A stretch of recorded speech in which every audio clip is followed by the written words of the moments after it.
He's sidelined though. Jaden Fevrier is on the bench after his arrival from Stockport, as is this week's signing Sam Morsey. Tony Mowbray making 2 changes to the team that won at Burton in the Cup. Christian Montgomery and Andre Gudjonsson coming in for Garrett and Ohashi. So Wolves have Bentley in goal, Trippier, Mosquera, Totti and Wolfer, Munenzi, Andre and Fer Lopez, Rodrigo Gomes, Armstrong and Mane, the front 3.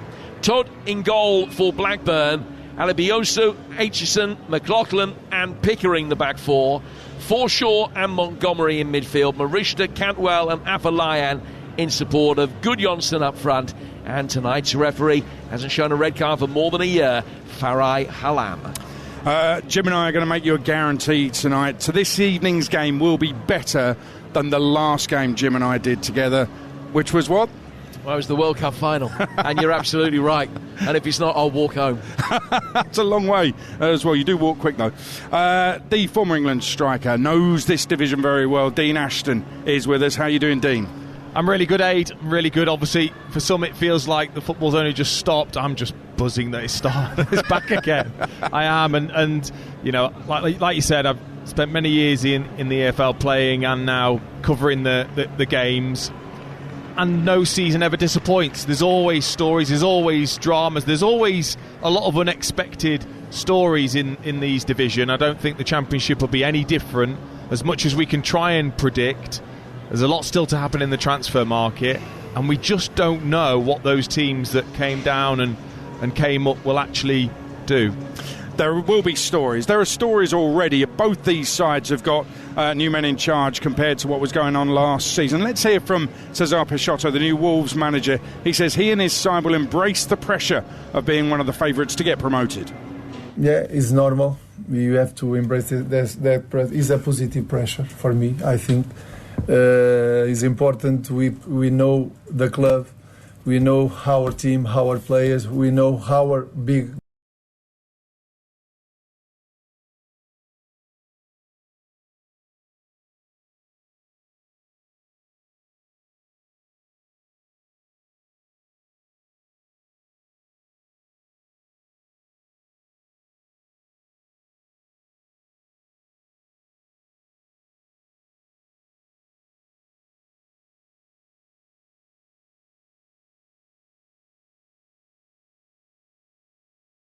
and the ownership or the football managers working with Rob Edwards wanted something completely different because there has not been a high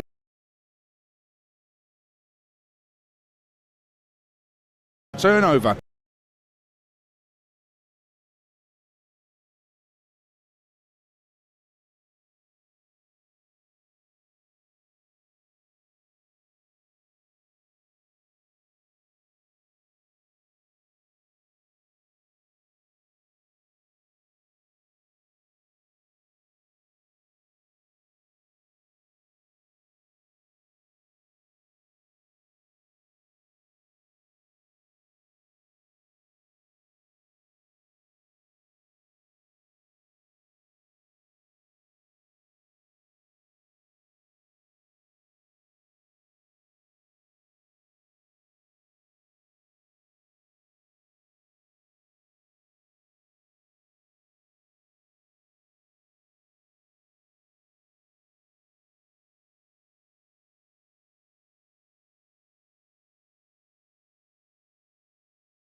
Last season, clearly under Rob they were better than they had been before he took over, but they still didn't win any of their last 9 league games.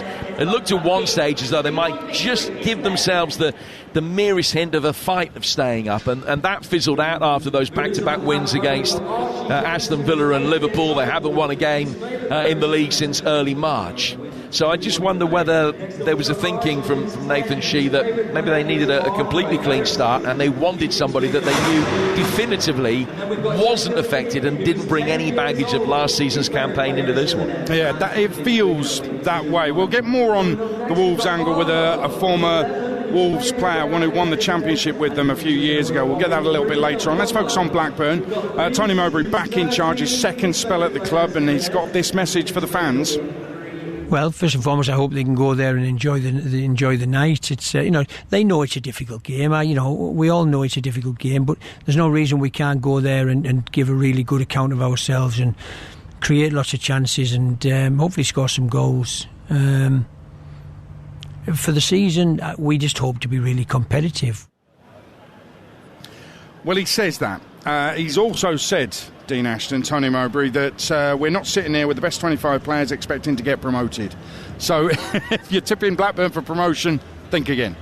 Yeah, you only have to look at the back end of last season and the performances that they put in. And you've got to say probably fortunate that those points deductions to other sides. Otherwise, I think Blackburn would have gone down. So they were fortunate in that sense. They've been given another opportunity, but the business in the summer doesn't scream we're going to be comfortable, we're going to be safe. I think they are hanging their hat on Mowbray. I think they are hoping he can, extract absolutely everything out of this squad that he has got. They haven't given him some fresh players that he can try and play the football we know he likes to play. I think they're hoping his experience is going to pull them through. And hanging their hat not just on Tony but also on Todd Cantwell as well. I mean, I think he has to have a great season if they're going to be able to keep their heads above water. Gave a great interview to TalkSport's Adam Bridge last week after that League Cup win at Burton, where he explained the rationale behind his recent trip to go over and see the owners. And he said that he wasn't stamping his feet, he wasn't jumping up and down, but he was making the point that the squad that they have at the moment is too threadbare. If you look at the money that has been spent, just under £1 million for Baraji, who was on loan there last season, so it's not as if he's a new face coming in, and £500,000 on Jaden Fevrier, who's a player for the future, a player for the present to a certain extent, but he's on the bench today. But that has been it. In terms of money going out, Sam Morsey brings you plenty of experience, but he's in his 35th year and is going to be a great leader in the dressing room, a good partner for Adam Forshaw, but you could argue that Forshaw and Morsey together in a midfield might be a little bit one-paced. So that has been the sum total of their summer business so far. They have work to do. What they have got, though, is one of the best managers in the division. I do. Sam Morsey on the bench tonight. Actually, let's hear from him. He was on TalkSport yesterday, discussed the ambition many clubs will have of reaching the extended playoffs this season. Well, I genuinely think every single team in the division, barring the top, maybe 4 or 5, you think they can get top 2. I think every team in the division will be thinking they could get a top 8 finish this season. And we're no different if you can get a good start, if you can get momentum. But I think the most important things is within the training ground, really, and the behaviours and the habits that you're building and you're improving. And I can see a really talented squad. Just about how much we can come together, like what's going to make us different to anybody else. So we have to hone into our strengths and really give it a go. It was a terrific interview with Shabana Hearn on TalkSport yesterday, and actually he was talking about his family roots being in Blackburn, so to an extent he's kind of going home. But this is a guy who's captained Ipswich into the Premier League. He is getting on a little bit, but what he's saying there about the extended playoffs, Dean Ashton, I think is really interesting. You were just saying on Drive, it's got to be that 8th place will be winning the playoffs, and you can see that happening, can't you? Yeah, you can. I think it's probably given life to a lot more teams this season, just in terms of that possibility that they may have coming into the back end of the season. I don't think Blackburn are one of those teams. I think Sam Morsey, if he really looked at it, would understand that. I think it's an interesting signing. Yes, he's getting on in age, but he's never relied on any pace anyway. He's the ultimate card dodger. I don't think I've ever seen anyone dodge He's unbelievable. a yellow and red card. He not only will dodge yellow and red cards, he'll get others sent off. It's incredible. He's had a career doing it. But maybe they're going to need that to stay in the division. I really think Blackburn are going to struggle. I don't think they've got the firepower yet. Good Johnson? Potential. There's still potential for me. So I think it's going to be a tough season, that maybe it's going to be a Morsey and Forshaw type midfield that kind of gets them through. Yeah. When he says one pace, he means slow. Slow and old, that's what Jim Proudfoot meant when he said one paced. I think, well, you know all about it, obviously. Just in case you're wondering about the new playoff format in the Championship, playoff places go from 3rd to 8th this season. There's been a change just in the Championship. 3rd and 4th direct to the semi-finals over 2 legs. 5th will play 8th, 6th will play 7th in one-off quarter-finals. And I was listening to the TalkSport Daily this week. Our EFL expert Adrian Clark said the playoffs didn't need changing, but he also said managers, fans will be absolutely buzzing about it.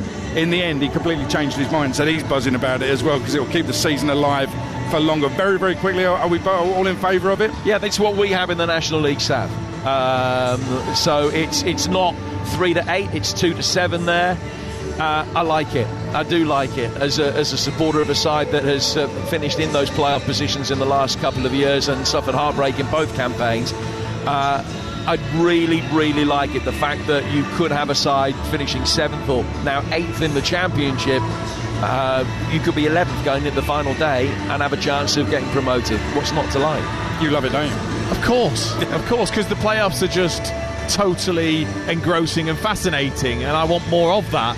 And I like that sort of one-off game to start things off, not the two-legged affair straight away. That one-off game is going to be fantastic and brutal at the same time for those teams. I think we should have retrospective one-off playoff games, and Peterborough beat Sheffield Wednesday 4-0. Nobody needs a second leg, do they? You're listening to the EFL Live on TalkSport with Sage, the official accounting software partner of the EFL. Next, we'll be focusing on the other Championship games across the TalkSport network this weekend, with 2 relegated Premier League sides facing each other on Sunday afternoon. EFL Live on TalkSport with Sage, official accounting software partner of the EFL. Search sage.com and get started for free. It's a new season. The fans are back, and so is Coral's free reward shaker with bigger football rewards. The half and half scarfers shaking decisively for once. They backed a super boost. Next to them, the prawn sandwich brigade. Oh, they've shaken up a free bet after that free lunch. Play Coral's free reward shaker to win bigger guaranteed daily rewards and offers this season. Coral, we're here for it.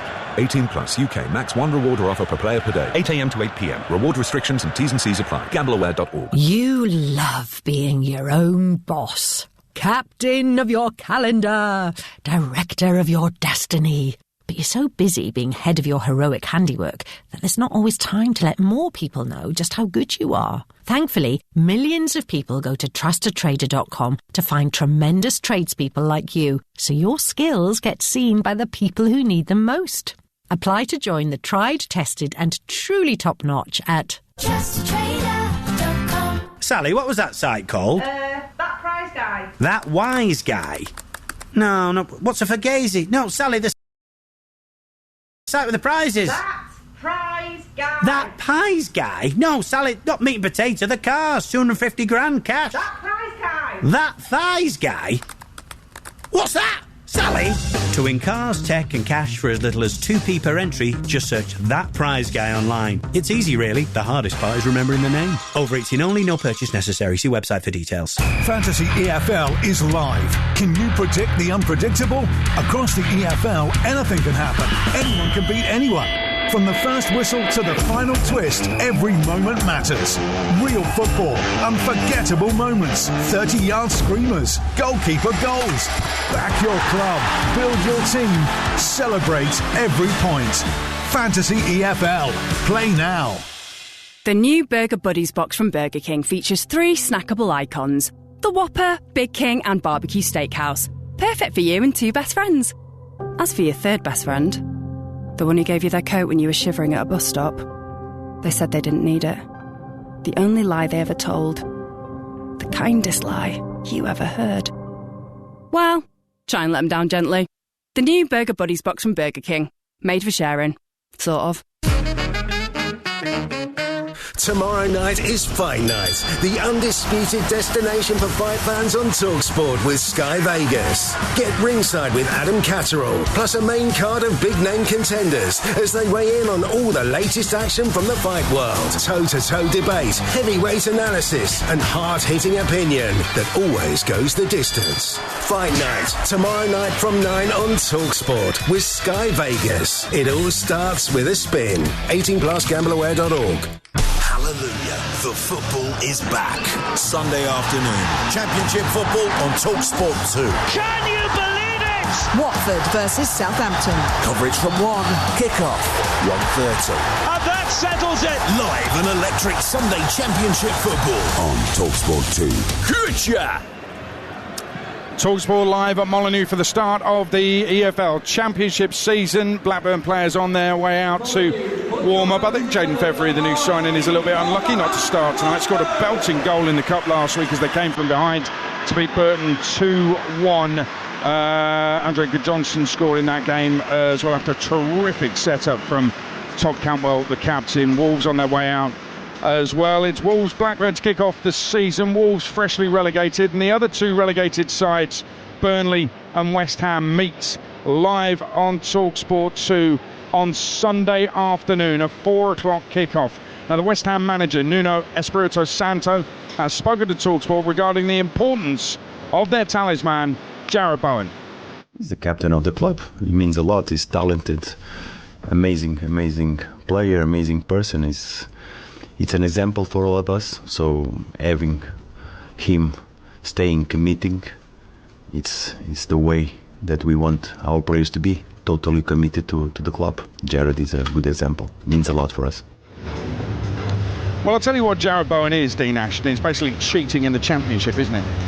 Yes, he is. I mean, I think it's such a big statement. It's easy to say from the club, but it's from him. The statement's from him. I'm pretty sure he would have had opportunities to go to other Premier League teams or abroad at this stage of his career. Let's not forget, he only just missed out on a World Cup place. He was in England squads before that. So you're talking about an England international that has decided to stay at West Ham because maybe he understands the legacy that he's building. And being someone that's retired myself, you understand that a bit more when you retire, what that can mean. And he's made that decision, and don't think that for a second it's because he's just going to be comfortable. He's not that character. If I'm a fullback, I've got sleepless nights knowing I'm up against him every week. He will be relentless. I can't wait to see him back at this level because he knows all about it too. Well, I was at West Ham last week. They beat Portsmouth 3-1 in the Cup, and it was fairly comfortable. They didn't have to be brilliant, and West Ham weren't particularly brilliant. In fact, they were fairly asleep for a lot of the first half. It was just a spell just before half-time and just after half-time where they really took control of the game. Portsmouth weren't particularly great, hence they've signed probably, I think it's 3 players this week. So I can't read too much into that game, and you can't when they left Tati completely unmarked to score 2 goals in the box. That's not going to be happening most weeks in the Championship. I doubt it is anyway. But we're all expecting West Ham to go up. We're all expecting them to win the title. Is it that straightforward? Not at the moment. Not looking at their squad. I still think they need certainly more investment in the starting 11. Of course, there's potential with Kante in midfield, a young player. They've got young players that I think they'll give an opportunity to as well. But I think they need to strengthen still if they want to win the league. But again, I talk about the mentality. They've got plenty of talented players there. What's the mentality like? Are they happy to sort of knuckle down and really work hard in the Championship, or are they still looking for a move? And also, we're still yet to really see Premier League teams let the fringe players go. Can West Ham get hold of some of those players that could really make a difference? I could see West Ham going up. I could see Wolves going up because they are basically a Premier League team. Even the players they've signed were in the Premier League last season. I'm not so sure about Burnley. There's been quite a few players they've allowed to leave. They didn't even get the manager they wanted to get because they wanted Craig Bellamy. And I wonder how they're going to go from winning only 4 of 38 league games last season. You could say the same for Wolves, but I think when they have a plan, and that plan with Bellamy didn't come off, they've now resorted to what I don't even think was plan B, so I wonder if their strategy's right for the season. Yeah, there doesn't feel like there's the buzz there has been with Burnley, who managed to bounce back so frequently when they've dropped. You're right, manager's very, very unknown, just in terms of this sort of experience. Of course, at Club Brugge, he was given that opportunity, and Genk as well, but again, the expectation is very different, I think, here at Burnley, and a difficult game to start with. But again, you know, they've still got terrific players. They've still got lots of experience. Kyle Walker back in the Championship once again. So it's about mentality, but they need a bit more. The supporters of Burnley will be going, well, hang on, yes, you're selling up. Where's the reinvestment? Where's the ambition to go? We're going to go back up again. We have to become a mainstay in the Premier League. I think that disconnect at the moment between the supporters and the ownership will be right there at the start of the season if things don't start well. We'll talk more about the forthcoming Championship season before kick-off. Bolton Preston tomorrow lunchtime is live and exclusive on TalkSport. Join me from midday for commentary of that, and then I'll take you around the grounds. I'm going to be at Bristol City against Millwall. Dean's at Norwich tomorrow. I've got Lucy Ward at Middlesbrough against Lincoln. What a game to kick off the Championship season for those.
Right now at Quiff, join and bet £10 and you'll get £40 in free bets.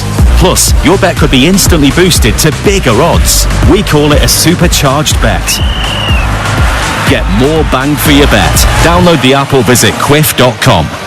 18 plus, new customers only. £10 bet at minimum 2.0 odds within 5 days to get 4 £10 free bets with 7-day expiry. T&Cs apply. Please gamble responsibly. You do the business, Nissan do the vans. Search Nissan vans to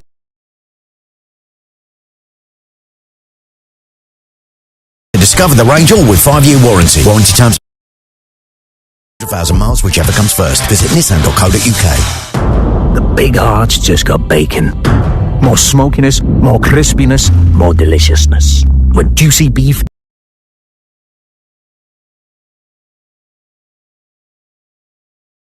cheddar cheese and the Big Arch sauce. Now topped with crispy bacon. The Big Arch.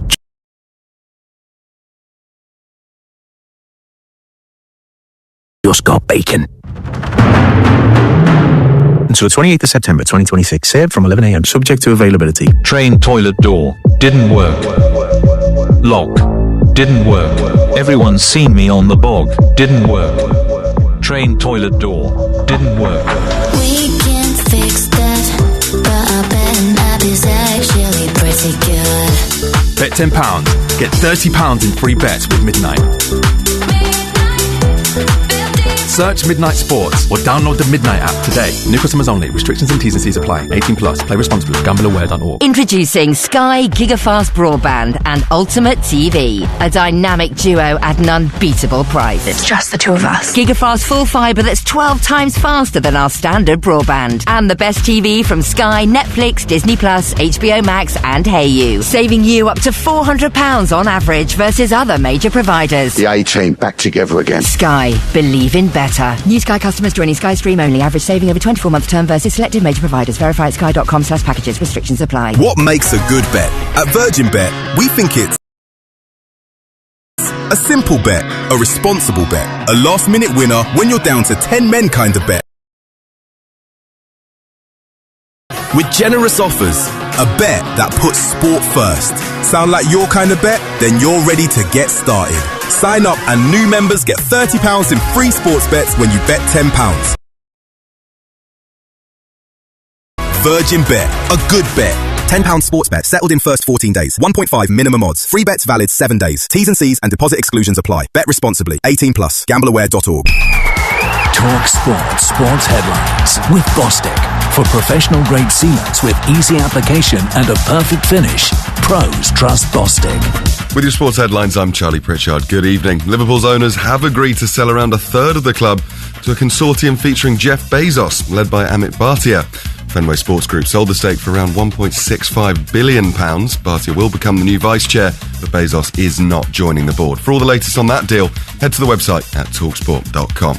Meanwhile, Chelsea's 5pm Enzo Fernandez deadline has passed with no bids. Chelsea now consider any bids to be off the table now, and he'll play a role for them in this upcoming season. Elsewhere, West Ham have agreed a championship record fee of over £22 million with Celtic for their midfielder Arne Engels. The Belgian is set to become their fourth summer signing and second of the week after Manor Solomon joined from Spurs. And 19-year-old British cyclist Finlay Tarling has died following an accident during the 8th stage of the Tour of Portugal. His team NSN confirmed his passing after the teenager was hit by a non-race car driving in the opposite direction. The football animal is alive. Kick-off live on Talk Sport.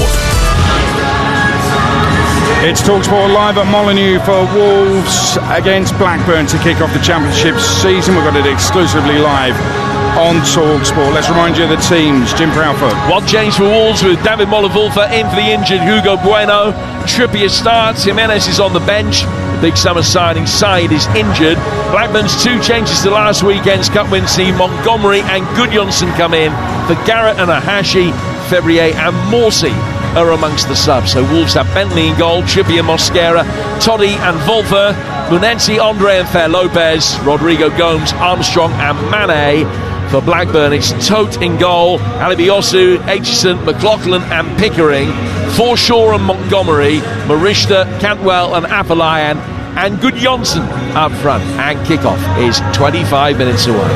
And as Jim said, Adam Armstrong starting for Wolves this evening, and he's been speaking to our reporter Ian Abrahams ahead of tonight's game. Along with West Ham and Burnley, you're going to be favourites to not only win the league but definitely get out of the league. You've done this before. How difficult is that to shoulder all season? Yeah, very hard. I think I've said it in many interviews that it's the hardest league in the world in my opinion, where everyone can beat everyone. And yeah, it's going to be a tough league. There's a lot of strong sides this year that are all going to be pushing for promotion. You know, with an extra playoff place as well, it's going to be even tougher. It's just trying to get into the lads that have never done it in the Championship before or never played yet. How tough it's going to be, and we're going to need every single person. But what a way to start tonight in the Cup to get things going. The crowd expectation, though, this season is going to be huge. They're going to demand that you win every game, especially at Molineux. They're going to demand you score a lot of goals because last season you were in the Premier League and you have been for several years. Yeah, there's no blaming them wanting that, and that's what we want to do as well. We want to win every game, put pressure on ourselves to do that. We have to take every game as it comes. There's going to be different challenges along the way, but yeah, I can only say to the lads that it's going to be a tough season, and we have to stick together through the wins and through the losses, and try and go on a positive run and get back to the Premier League. And first up, Blackburn, a team you scored a lot of goals for. A soft spot for them? I mean, amongst the teams you played for? Yeah, massive. honestly really, really big. I would say it helped kicked on my career really. Signed there as a 21-year-old. Tony Mowbray, who's now back at Blackburn, give us that massive opportunity to play in the Championship. Give us the minutes, give us the confidence to get back to the Premier League with Southampton. Can't thank Tony enough for that, and the club itself. It's an amazing club. Had some incredible memories there, and yeah, I'm looking forward to playing them next Friday. I was going to end by that, saying about your facing your old gaffer. How easy or difficult is that when there is a real friendship there? Yeah, I mean, you've got to just take the game as it comes, really. But I'll have a chat with him before and after the game. He's a great man. Got nothing but good words to say about him, of what he's done for me in my career. I'd say he's got me to where I am today. He's been that big of a role. So it'll be nice to see him, but hopefully I score a few against his team. Isn't that always typical Adam Armstrong? Yeah, looking forward to seeing his old gaffer and beating his old gaffer, and he always scores goals in the Championship. Adam Armstrong starts for Wolves tonight. Don't want any tips on how to get out of the Championship? This man might have some clues. Dave Edwards won the league in the Championship with Wolves, 2009, I think it was? Sorry. Yeah, that's right. You say tips in getting him out of the Championship. I've been relegated from it as well, so that is another way out of it. I wasn't going to mention that, Dave. So, how are you, first of all? Yeah, I'm really good, thank you. Really good. Excited for the start of the season. Yeah, and you've got your own start to the season with Shrewsbury tomorrow. We'll talk about that a little bit later on. But let's talk about your old club, Wolves. You're here tonight to see the game. You've just come along as a fan, which I absolutely love. But what chance do you give them? Because they're all Premier League players, aren't they? I really fancy them. I think Wolves should be up in that top two places this season. When you look at the squad, I think it's the best. If maybe West Ham might be up there with them, but you look at the players they've got and just the depth as well in that squad, it is ridiculous. And the one thing they are lacking is some real Championship proven players. They have it in Adam Armstrong, Trippier a little bit, Dan Bentley, but it's going to be a team which is very new to this league. That's where they might struggle a little bit, but in terms of quality, they are a very, very good team at this level. And if they can match other teams with hard work, desire, all those things that every Championship team will bring to Molineux, then I'm sure they'll be absolutely fine. I know you're excited about that midfield trio of Andre, Munetsi and Fer Lopez, and actually you get extra excited when we start talking about Fer Lopez. Why? He's just a proper player, Aid. He's someone that people will pay to come and watch. He really is. When he first came to Wolves last season, I was really excited. His first game, or his first start, I think, was here against Leeds. Unlocked the defence with an unbelievable ball. Krejci scored it, took the lead, and then we ended up losing in the end 3-1 to Leeds, and he was just left wanting a little bit physically. That's where he lacked, and he ended up going back to Celta Vigo at the back end of the season. Got his football in, but this pre-season he just looks like a bit of a new player physically, and he's got that strong running from midfield, but it's all when he gets the ball. The game is just played at his tempo, and I hope you get to see that tonight. I hope the Championship isn't too frantic for him, but when he receives the ball, he likes to drift into like a right number 10 pocket of space, and he'll get it on his left foot, and like I said, the game just slows down in those moments, and he glides with a real elegance, but then he unlocks defence with his passing, with his finish, and he scored a few goals in pre-season. So yeah, if he's on it this season, he'll be one of the best players in the league. Sounds like he's one of those players who gets so much time, but only because he takes his time. He's that confident on the ball to do that. But can that work in the Championship? Yeah, it can. I think because Wolves are a team which is going to dominate the ball a lot more, I think he'll get those moments. It means he can be a little bit more patient, waiting for the ball. In the Premier League, it was hard to get the ball for Wolves, and when they did get it, they had to make the most of it, and the opposition be pressing them really quickly, and he did struggle a little bit, but Wolves will be patient in possession when they can. They'll keep it, and then he'll just drift. You just watch him drift into these pockets of space, then he gets it, and then he makes things happen. So I think it will suit him. I mean, it's hard not to talk about the transfers of Trippier and Jimenez. Not only we understand just how important that experience is, but they're proper pros. Their attitude isn't going to go down having come here as if it's the swan song of their career. I think they've got something to prove. But just how important do you think they're going to be? And was experience an issue last season? I think so. I think that real, I don't want to say British because it's an easy thing to say, but when you play for a club like Wolves, knowing what the area is like, it's a one club city, it means so much. So if you have someone like Kieran Trippier who knows what it would mean to play for a football club like Wolves, it helps, and in the dressing room as well, has that experience. He has tremendous quality. We saw that last week here against Port Vale. the right time when to keep it, the right time to go long. His set pieces are brilliant. But my favourite moments were when he was barking orders at the centre-backs when they weren't passing the ball quick enough. He was on them. Mateus Mane got the ball out wide, he gave it away, but he's applauding him. Keep doing it, keep doing it. Those little things, the ones that the fans might not see, what he does at the changing room, that's going to be the difference maker. And with Raul Jimenez, we saw at the World Cup, his legs haven't gone. He's going to be effective in this league, and he had a little cameo when he came on against Port Vale. He did well in that, and these fans love him. Like, you guys will love it when he comes on the pitch, because the atmosphere will be electric. The South Bank will be singing his song, and he, I think, almost single-handedly has brought the feel-good factor to Wolves, and that's why there's so much optimism around the place. You know what, I was going to say that about Raul Jimenez, and he's only on the bench, but it's like it's a statement, and that statement is, we're going to bring the Molineux magic back. And if you go back to that COVID season 1920, when Wolves got to the Europa League quarter-finals, Diogo Jota was insane, 2 hat-tricks on that run. Ruben Neves, his goal against Espanyol was absolutely phenomenal. I remember Jota playing at Spurs. Wolves won 3-2. He was unplayable. Raul Jimenez was a big part of the 27 goals I think he got that season. And I think his signing isn't necessarily because he's what they need in the Championship or he is still a World Cup player. It is a statement to say, listen to the fans who were disenchanted last season. We want to bring the Molineux magic back. Yeah, they were special days, and these Wolves fans realise that, and they want to bring them back, of course. But I genuinely believe the fans played such a huge part in Raul Jimenez being back here. I went to Fulham, not last season, the season before, in the away end, and they just sang Raul Jimenez songs the whole game. He started and then he came off and they serenaded him. When Fulham played here, I was here last season, serenaded him again. He's got a real love. He knows he's loved here. His family do as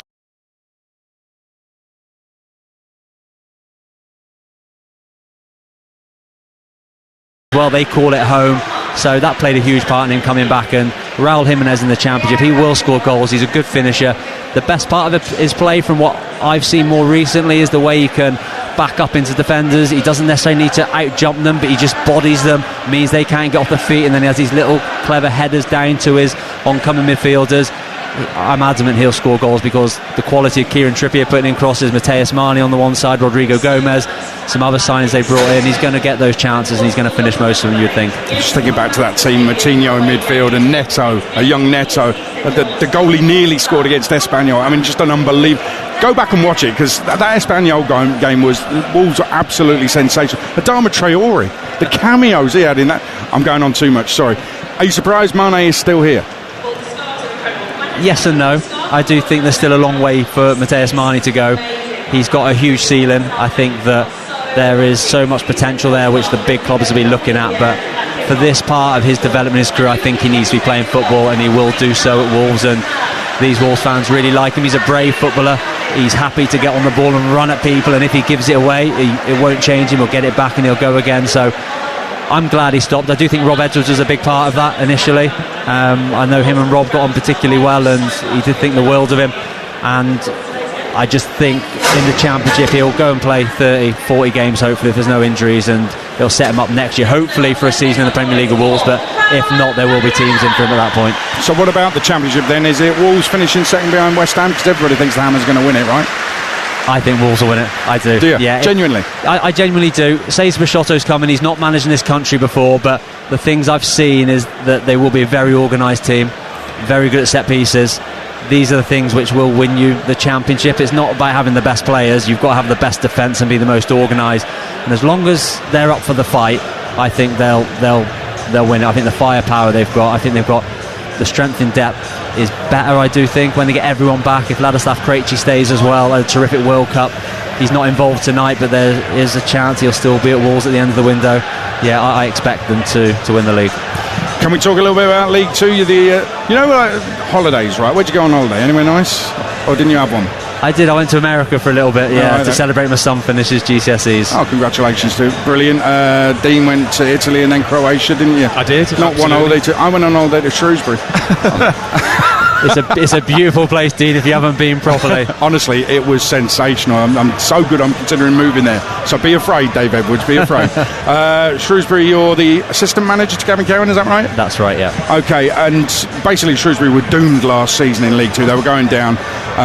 Gavin and you went in February, won every game. They were sensational. and recovered to a respectable mid-table position. So everybody's thinking, I'll keep that going and Shrewsbury will be in and among the playoffs. But there's been a transfer situation, you've not been allowed to sign players. Away to Tranmere, a bit of a local derby, but it's fairly local. That's the first game tomorrow, so how are you looking for the new season? Yeah, we're excited. We had a really good start last week in the Carabao Cup. We played Salford, who are the big spenders in our league. They're going to be right up there, and we drew 1-1 on penalties, but we were really competitive in the game, so that's given us a lot of hope that we can sort of punch above our weight in this league, because budget-wise we're not anywhere near some of the other teams. I think a lot of people will be predicting us to be sort of in that bottom six again, but I think with how organised Gav gets the team, we're always in with a chance, and if we can get a few of our players scoring goals, then you never know what might happen. But yeah, we're confident that we can really go and get after some of the bigger boys in the league and make it difficult for them. Brilliant. I really appreciate you taking time to talk to us, Dave. Thank you very much, and have a good one tomorrow. Enjoy it. Cheers, guys. Enjoy the game. Thank you very much. Dave Edwards, who won the championship with Wolves in 2009, the assistant manager of Shrewsbury. And I'll take you around the grounds, all the goals as they go in tomorrow on Talk Sport, and we will have Championship, League One, League Two, National League, all the goals as they go in. And Scottish League Cup is taking place tomorrow, the second round tomorrow, and we'll bring you the goals as they go in from that as well. Don't miss it. Game Day Live back tomorrow afternoon. You're listening to the EFL Live on Talk Sport with Sage, the official accounting software partner of the EFL. Kick-off between Wolves and Blackburn in the first game of the Championship season's coming next.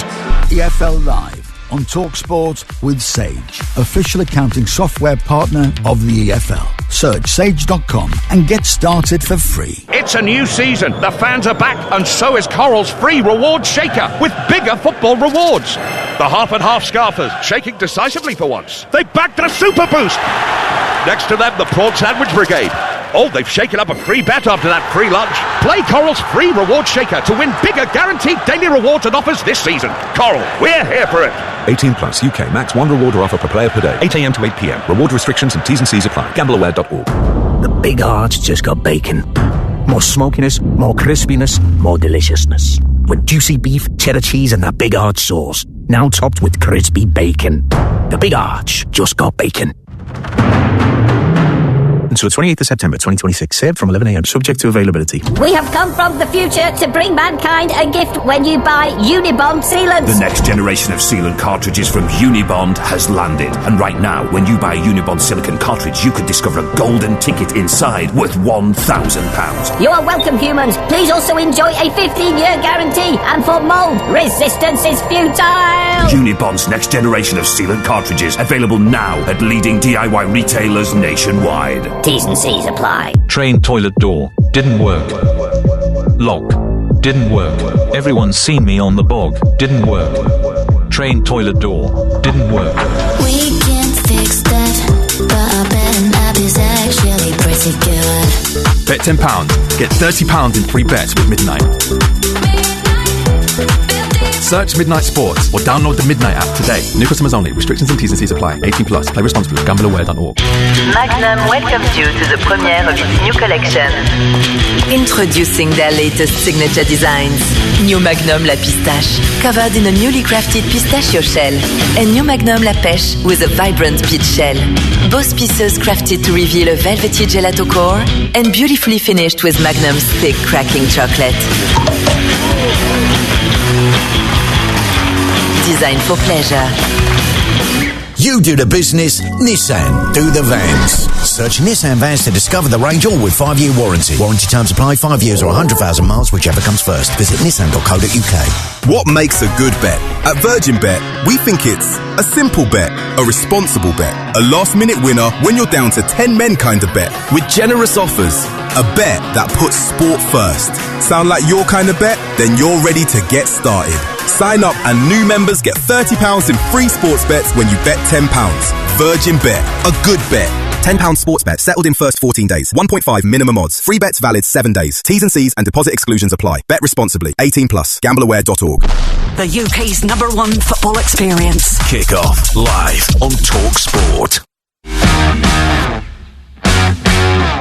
And the Wolves fans chanting against the club's ownership here. They voted with their feet at the start of the game. They feel have continually underperformed as to their role. The big problem at Wolverhampton Wanderers is the chairman, Jeff Shee, and the ownership. What is happening at the club? What is the direction of travel? Where do you want to be? Do you care if they're in the Premier League? Do you care if they are relegated? Will you still be in there? What Wolves fans desperately want is for somebody else to come in and to buy Wolves. We sell our best players. You know, we sold Cooney, we sold Aït-Nouri, which was a stupid fee for Aït-Nouri. I can't believe he went for so little. I think the majority of Wolves fans would say I'd rather get relegated and frost and sell the club because fans are sick of them. Same old gloomy story for Wolverhampton Wanderers. It's not the totally happy place at the moment, Molineux. They've got a manager in that with no English football experience. This is very disappointing. The directors, the owners, the fans, everybody connected, but most of all, Steve Keane. By the end of the day, Blackburn could be bottom of the Barclays Premier League table. It was just a big bit of unrest with the owners, the Venkies. I think the relationship between the supporters itself and the owners has just kind of reached a lot of boiling point. We got relegated from the Premier League because of their bad decisions. We went to League One because of their bad decisions. We've lost the fan base because of their bad decisions. We're in financial dire straits because of their bad decisions. Very interesting, isn't it?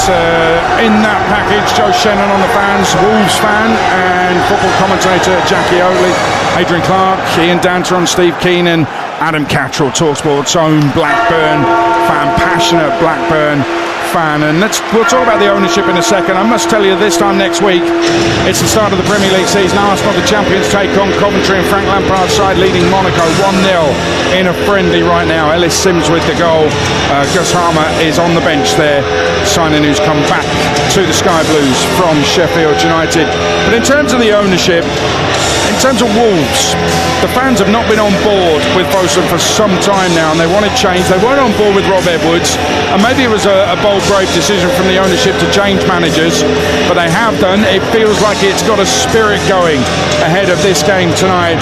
And with Blackburn, the Venkies have been under fire for a long, long time. What better way to win over the fans, Dean Ashton, than to bring in Tony Mowbray, who the fans love?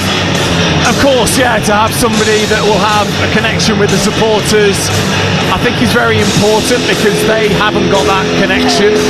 So they're relying on the manager to bring that to the football club.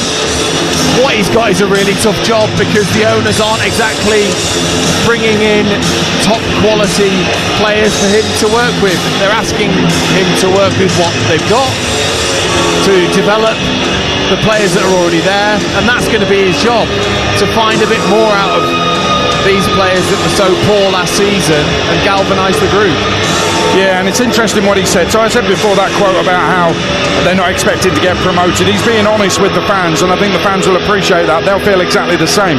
He says it's going to be challenging. He says there'll be great times along the way, but hopeful we can keep in touch with the leading pack. And when it goes down to 8th place for the playoffs, maybe it's not impossible for them to stay in touch with the leading pack, as it were, because the leading pack is now the top third of the division.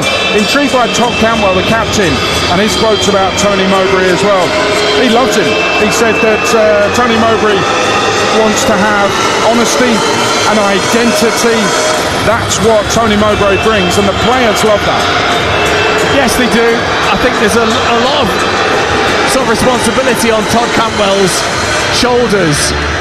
There's no doubt that he's got so much talent, but as a leader I think there's still questions surrounding Todd Cantwell. But I think what he's got a manager that will understand, first of all, him as a player and as a character, that they can't just be a team that are looking to survive. You can't have that mentality.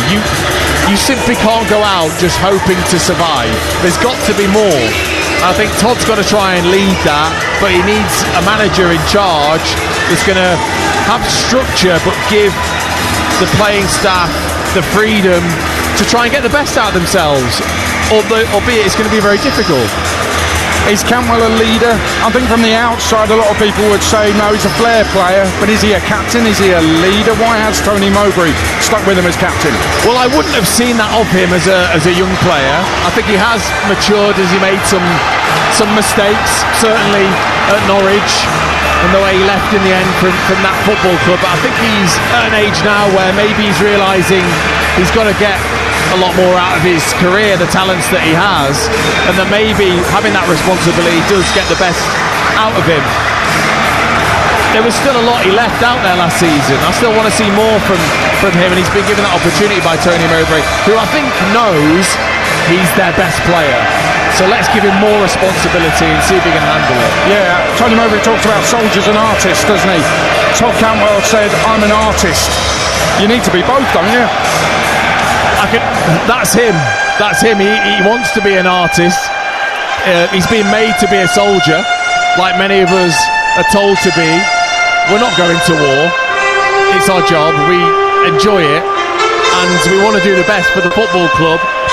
And I think Todd's that kind of player, like so many others, that isn't going to work to make you feel like a soldier.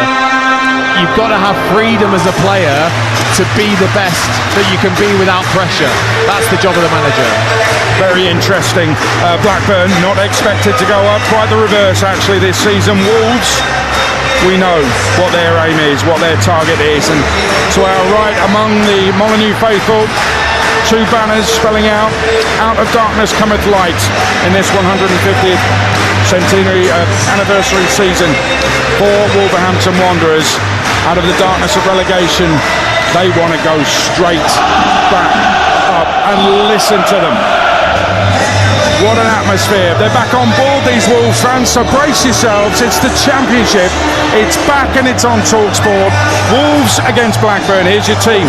Former Norwich and West Ham striker Dean Ashton alongside your commentator, Jim Proudfoot. Adrian, thank you, and a very good evening to you as the curtain rises again.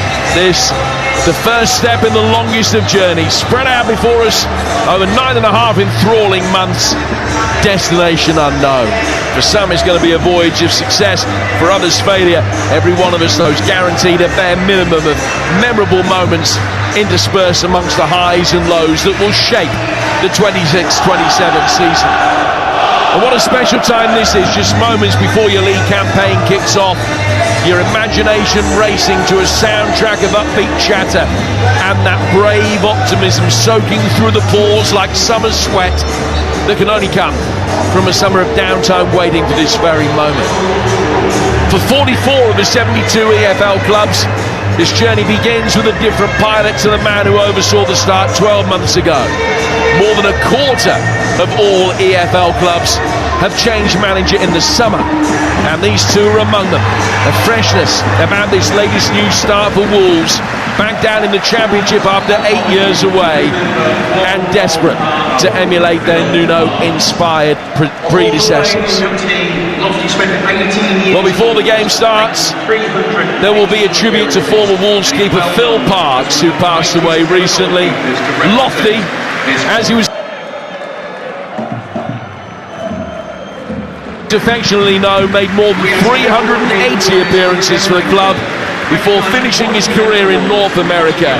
He still holds Wolves' record for the most consecutive starts, and he's remembered now.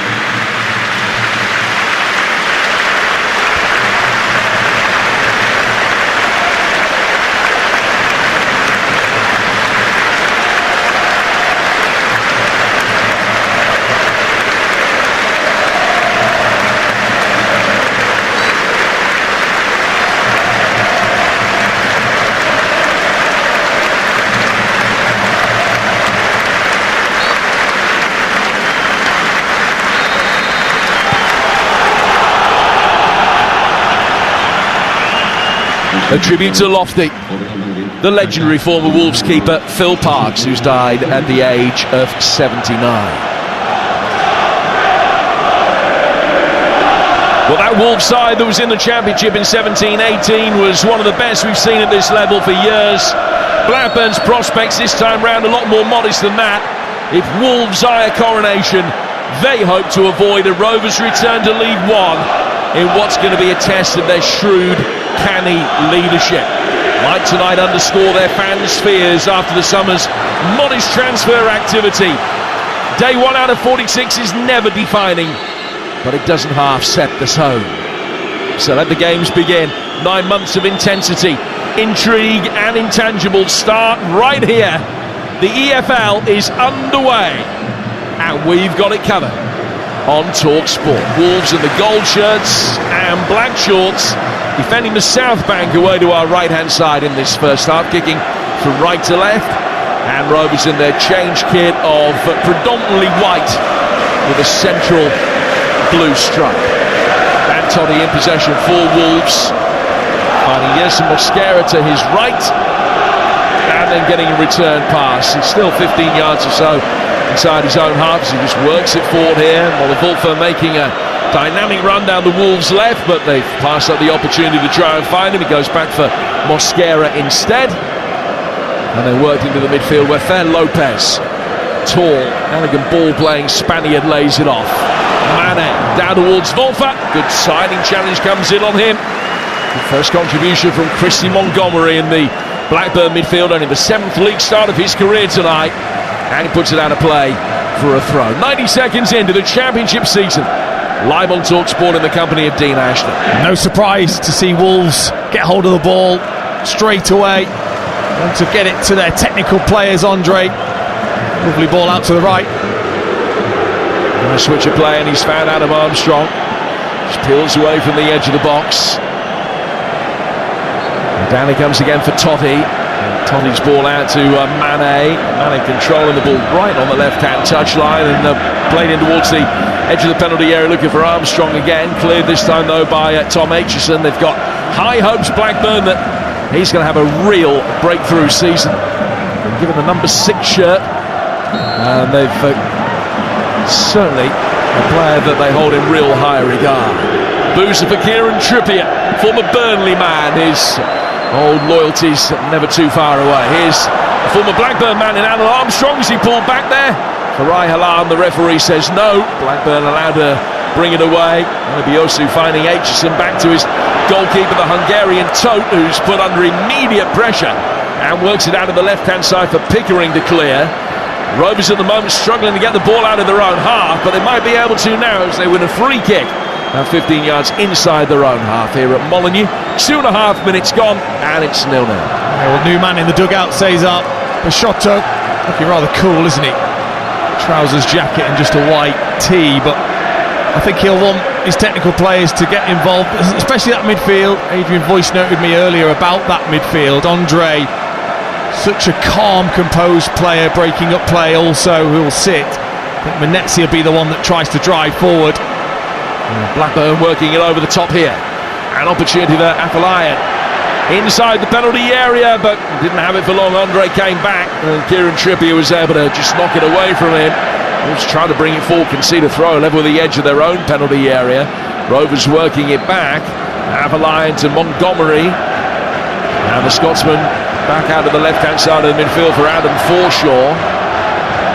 3.5 minutes in here at Molineux on a breezy Black Country night. Feels as though the long hot spell has finally broken in this part of the world. Our thoughts with all of those affected by the wildfires not too far from here, down the Stourbridge area and their environs. Blackburn working it wide. Alabiosu yarding from the right-hand touchline. First chance for him to really run at Mane and take him back the other way. Gets a return pass. Might be able to bring it inside the penalty area. Has to go back for Morishta. Now Alabiosu, an opportunity down by the corner flag to cross. Gets it back onto his left foot, stands it up, headed away easily by Tony Gomez on the edge of the 6-yard box for Wolves. And Blackburn run round it, keep it on the island with Montgomery going back for Aitchison. Well, just quickly going back to that opportunity, Afolayan against Trippier. What Trippier lacks in pace, Afolayan getting in behind with a good, clever run.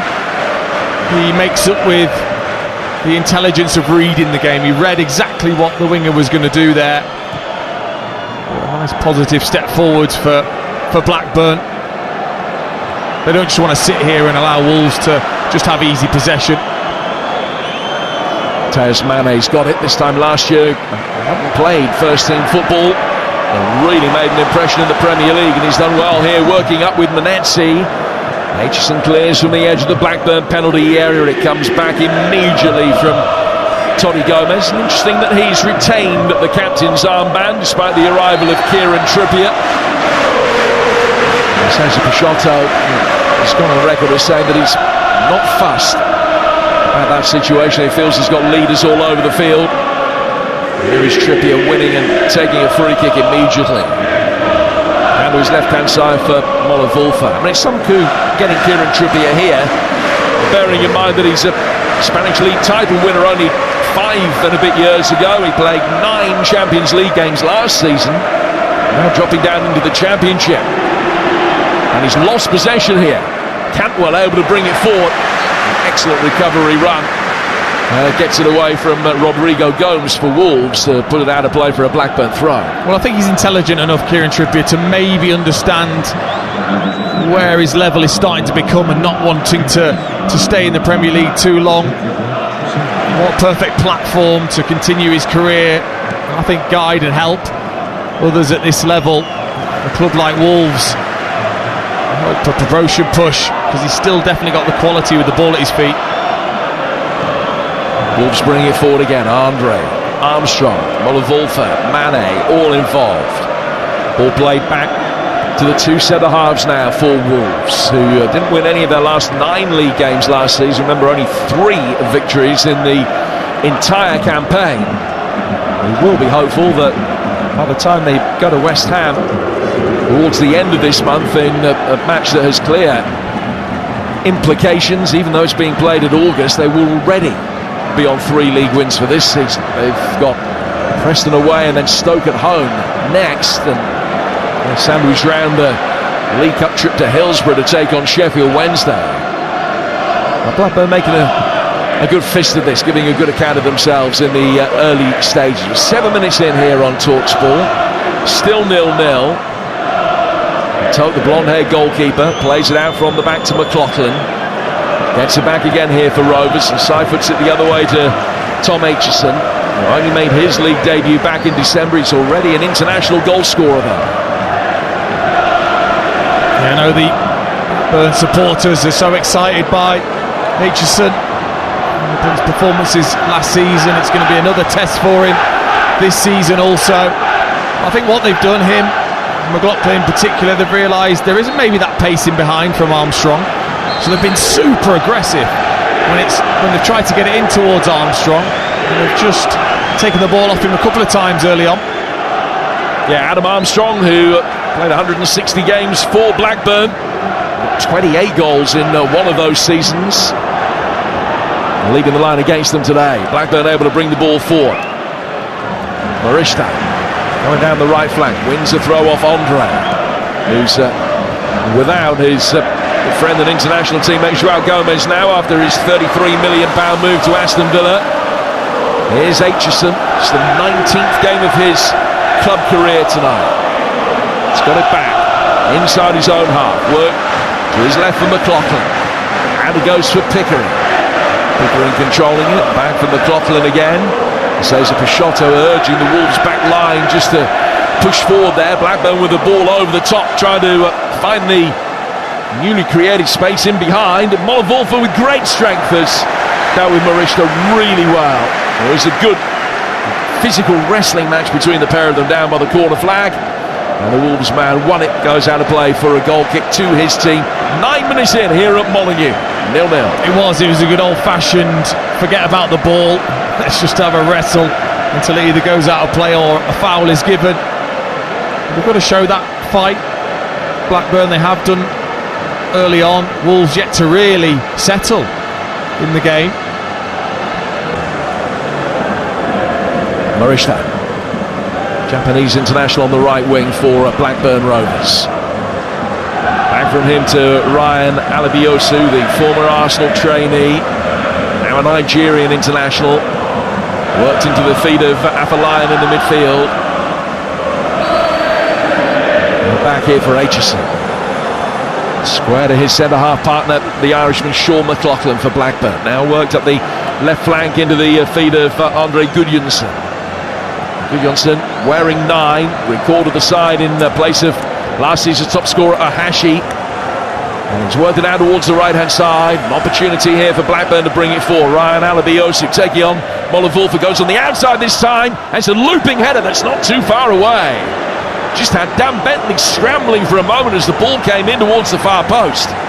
Afolayan managed to find himself a yard of space, and there's an immediate inquest in the Wolves back line as to how that happened. Yeah, he's looked decent a couple of times, Molineux, on this right hand side, not tracked by Mane, 1v1 against Molineux. Lovely little step over, he dribbles with his left but takes it onto his right, clips into the back post. Afolayan, difficult as he's falling backwards, actually does really well, I think, to angle it towards that near post, but just over Bentley's bar.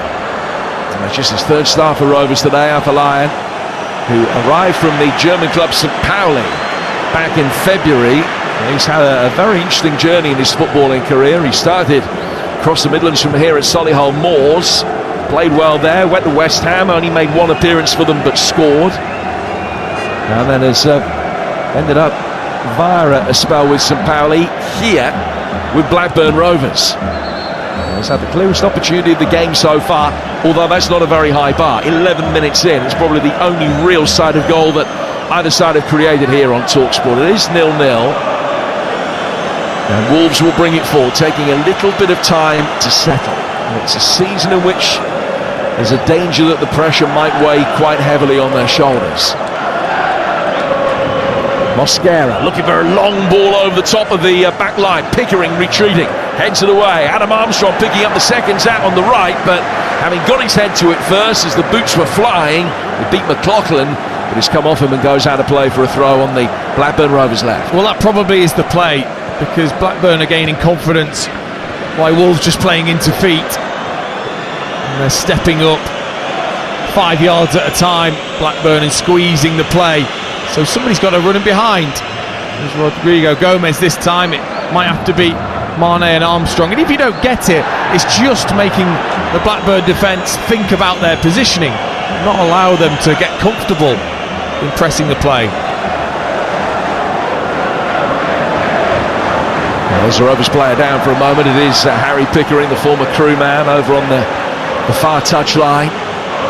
He's okay, he's back on his feet, and a free kick that will be taken by Rovers about 20 yards outside their penalty area. And not the first time that these two sides have met on the opening day of a championship season. It happened 11 years ago. Wolves won at Ewood on that occasion by 2-1.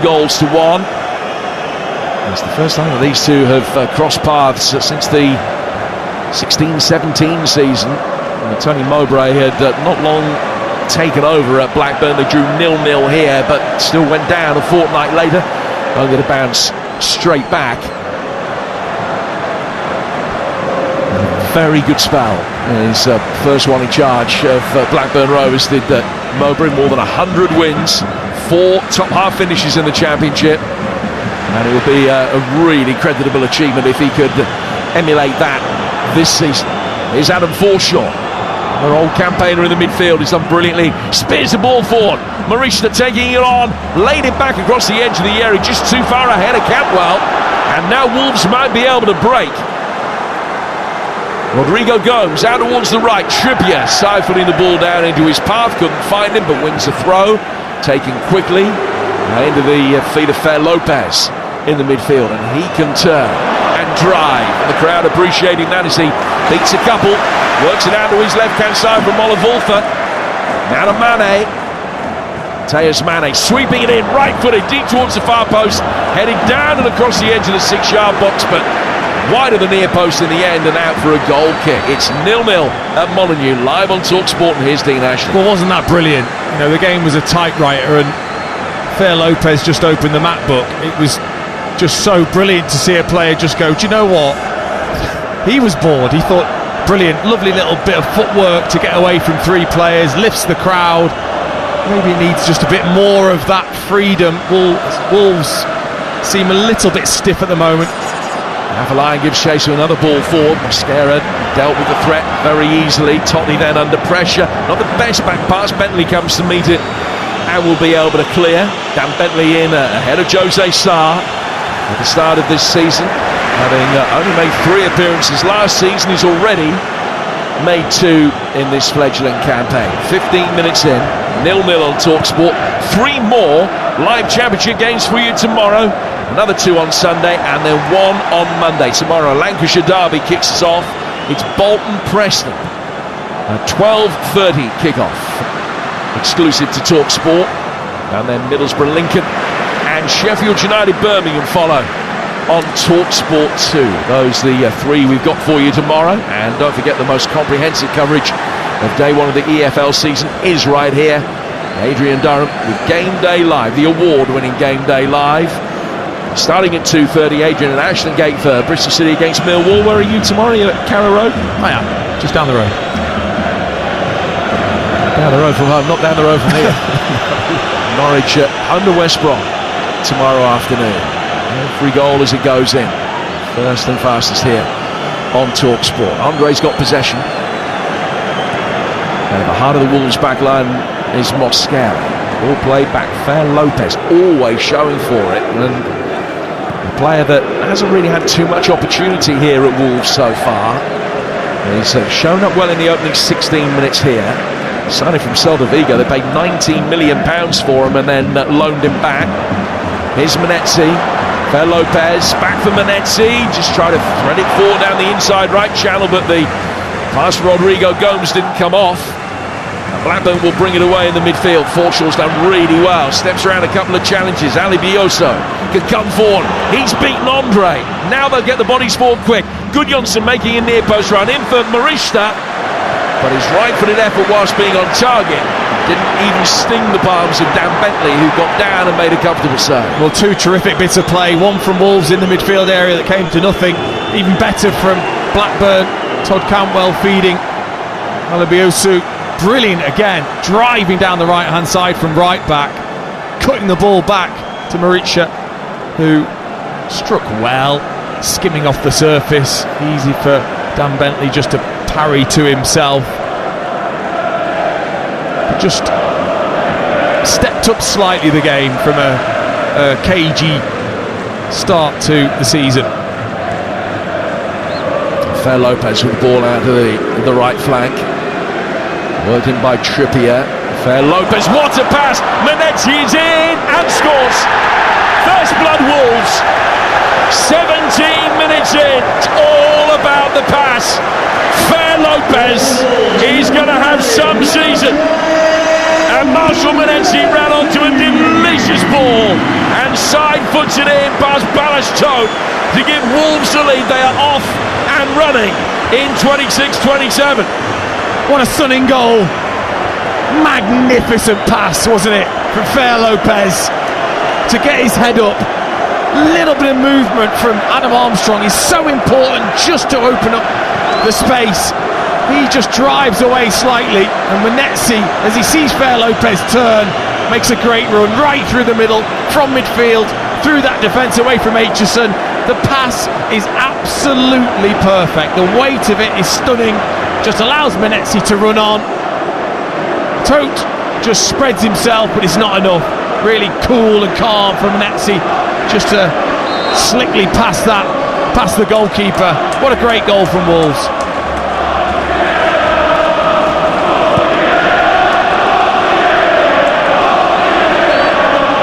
Minutes in, Wolves leading Blackburn Rovers by a goal to 0. And Fair Lopez raced across to Manetzi. And the two of them really enjoyed the moment. And I think the Wolves fans also enjoying the moment of immediate celebration when the ball hit the net, knowing that it wasn't going to VAR. You might just have gathered that from a South Bank chorus that followed the goal. Here's Aitchison back to his goalkeeper. And Tote will be able to clear. Well, Manetzi had a spell away. Second half of last season, he was at Paris and scored 4 goals in 5 games at one stage. And they brought him back here, and he's back in the starting lineup, and he's keeping Tommy Doyle out. But that's the kind of move that they want to see from him. That is why he is in the team, as opposed to Doyle, who doesn't score as many goals from midfield. There's no doubt that goal will have been worked on in pre-season, in training. That exact goal where Fair Lopez gets it on the half-turn. Manetzi is given the licence to run from midfield, knowing Andre's just sitting there in a defensive position.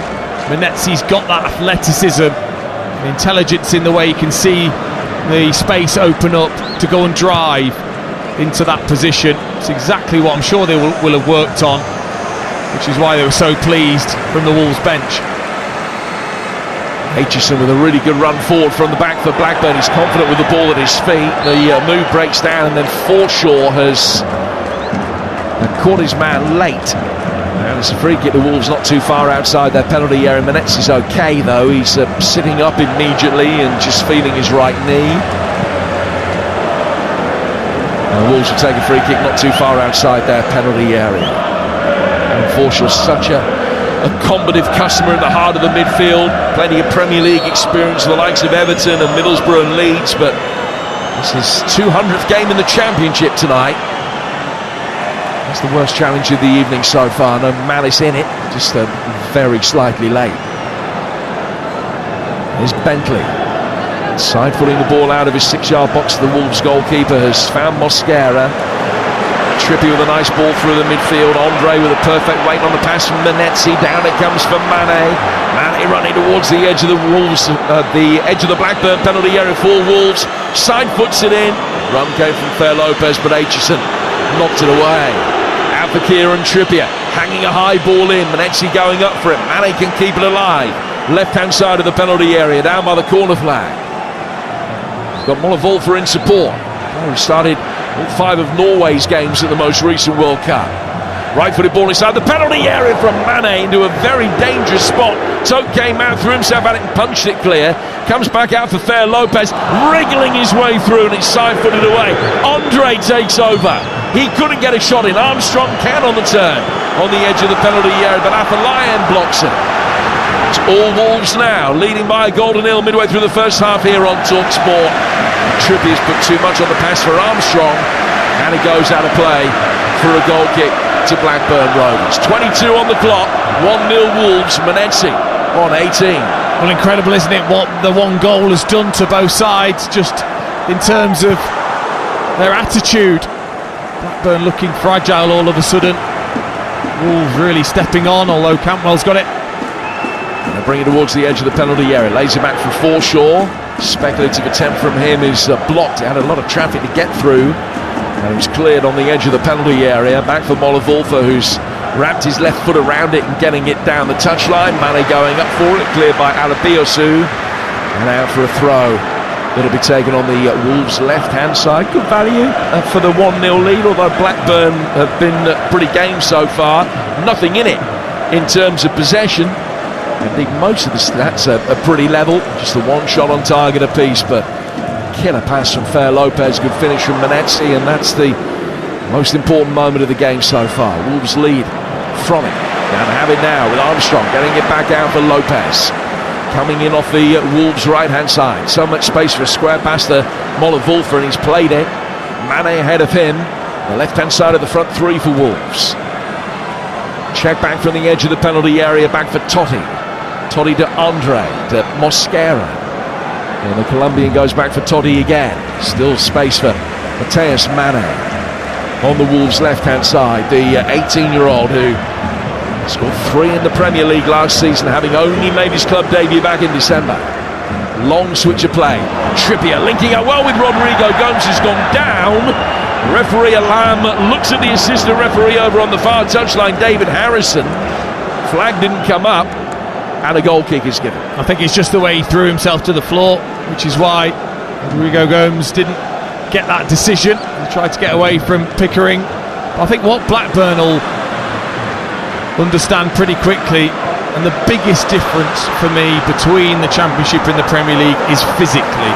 Physically, Blackburn will realise they're up against, the best athletes there are in the game from Premier League level. So many of these Wolves players Premier League level they will struggle against, in particular Forshaw.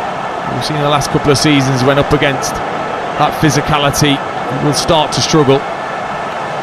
Well, we had the former Wolves midfielder Dave Edwards speaking to you and Adrian in the build-up of the game, and I know that he made the point that there's not a lot of experience at Championship level in this Wolves side.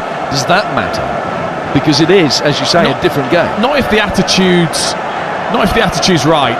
No. If the attitude's right and you can match teams physically, or better than physically, as I'm sure they will to most, it's then that technical ability that should be better as well. Afalai with a nice layoff. Alabiosu down to the right-hand side. Marishta with a good ball in. First corner of the new EFL season goes Blackburn's way after a diving heady clearance from Toddy. And it'll be taken on the right-hand side as they look for an equalising goal. Came from behind at Burton in the League Cup last week with a couple of goals after the 80-minute mark. And having to come from behind at the beginning of this Championship season tonight. They've got a corner. Pickering's going to come across and take.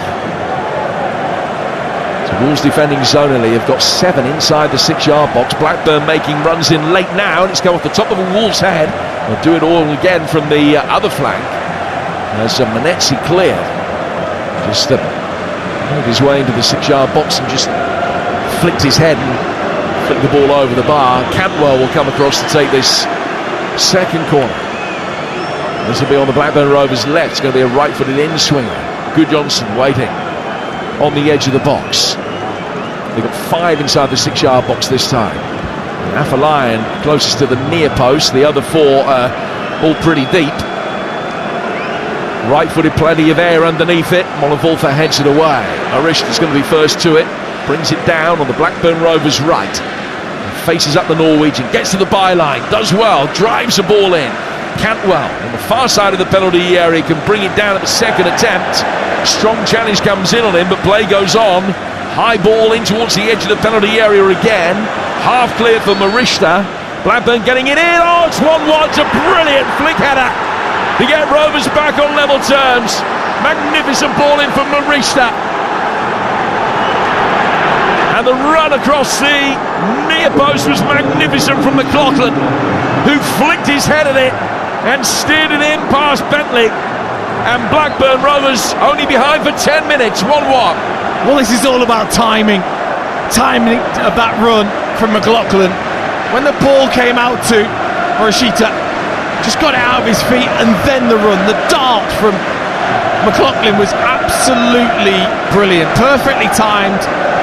The pace on the cross was there, and then all it needed was flicking. It just needed guiding from McLaughlin. Just gets across his man.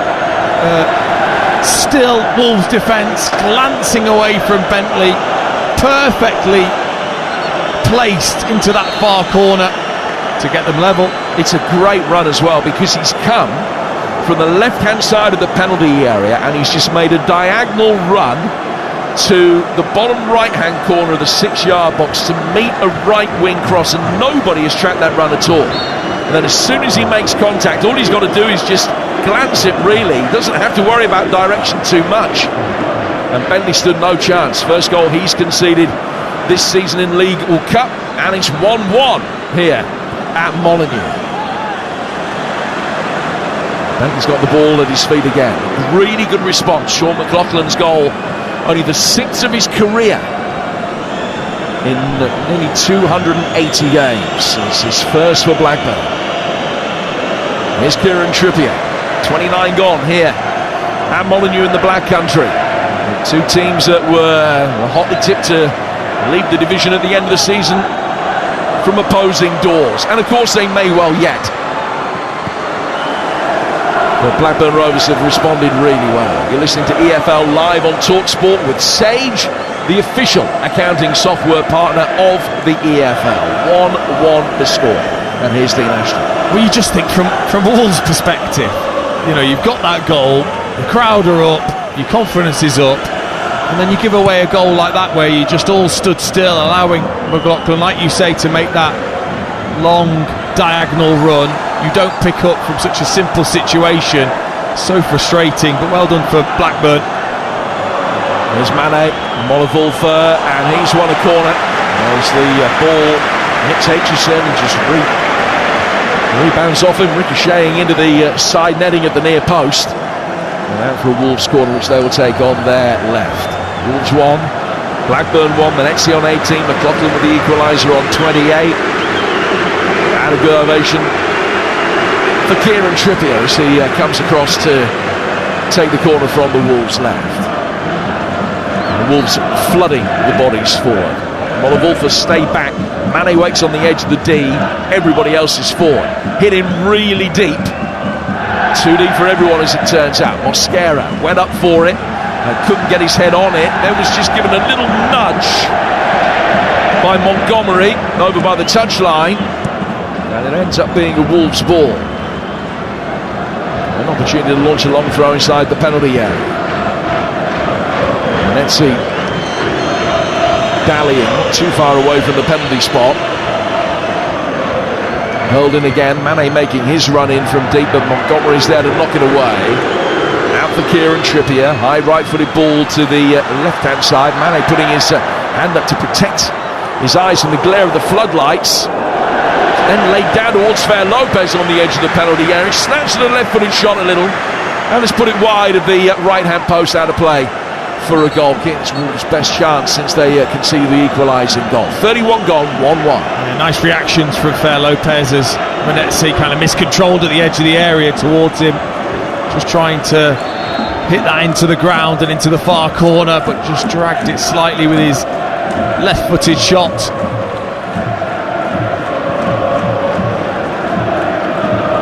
I think in many ways the Championship is the most difficult league to predict anyway, but it's certainly, I think, all but unpredictable until the transfer window shuts, more than most other divisions. And if you look at Wolves, 4 in, 3 out, Blackburn Rovers, 3 in, 3 out, a lot more business to be done yet. Wolves working a really perceptive ball with Rodrigo Gomes through the Blackburn penalty area. And on this stretch, Alabios, who is forced to concede a corner, which will be the second that Wolves have won in relatively quick succession. Trippier again across the taker. Rodrigo Gomes, another player who might benefit from the fact that Wolves have been relegated. He's a Portuguese under-21 international winger, winning more than 50 games for the club behind him. Well, he could really rip it up at this level. In comes Trippier's corner, and he's got lost. And it was with a player behind him on the line. He had enough time to be able to just throw himself down and be able to pick the loose ball up. He came out to punch it and didn't really make any kind of decent contact at all. He got his right fist on it, was under pressure. It's actually nodded past him, but he did have Afolayan back behind him, and Tote was able to gather at the second attempt, hugely relieved that he could do so. Yeah, he went for the hook type punch, missed it, nodded down and managed to gather at the second attempt, but that would have been a horrible mistake for Tote.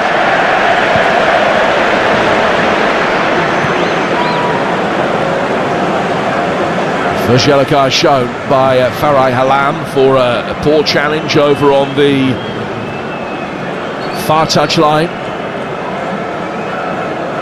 Harry Pickering just pulling the shirt of Rodrigo Gomes as he turns so swiftly past him, and Pickering is cautioned. So free kick to Wolves midway inside the Blackburn Rovers half. It's about 3 or 4 yards in for the right hand touchline. Kieran Trippier stands over it. 7 in a line on the edge of the Blackburn box.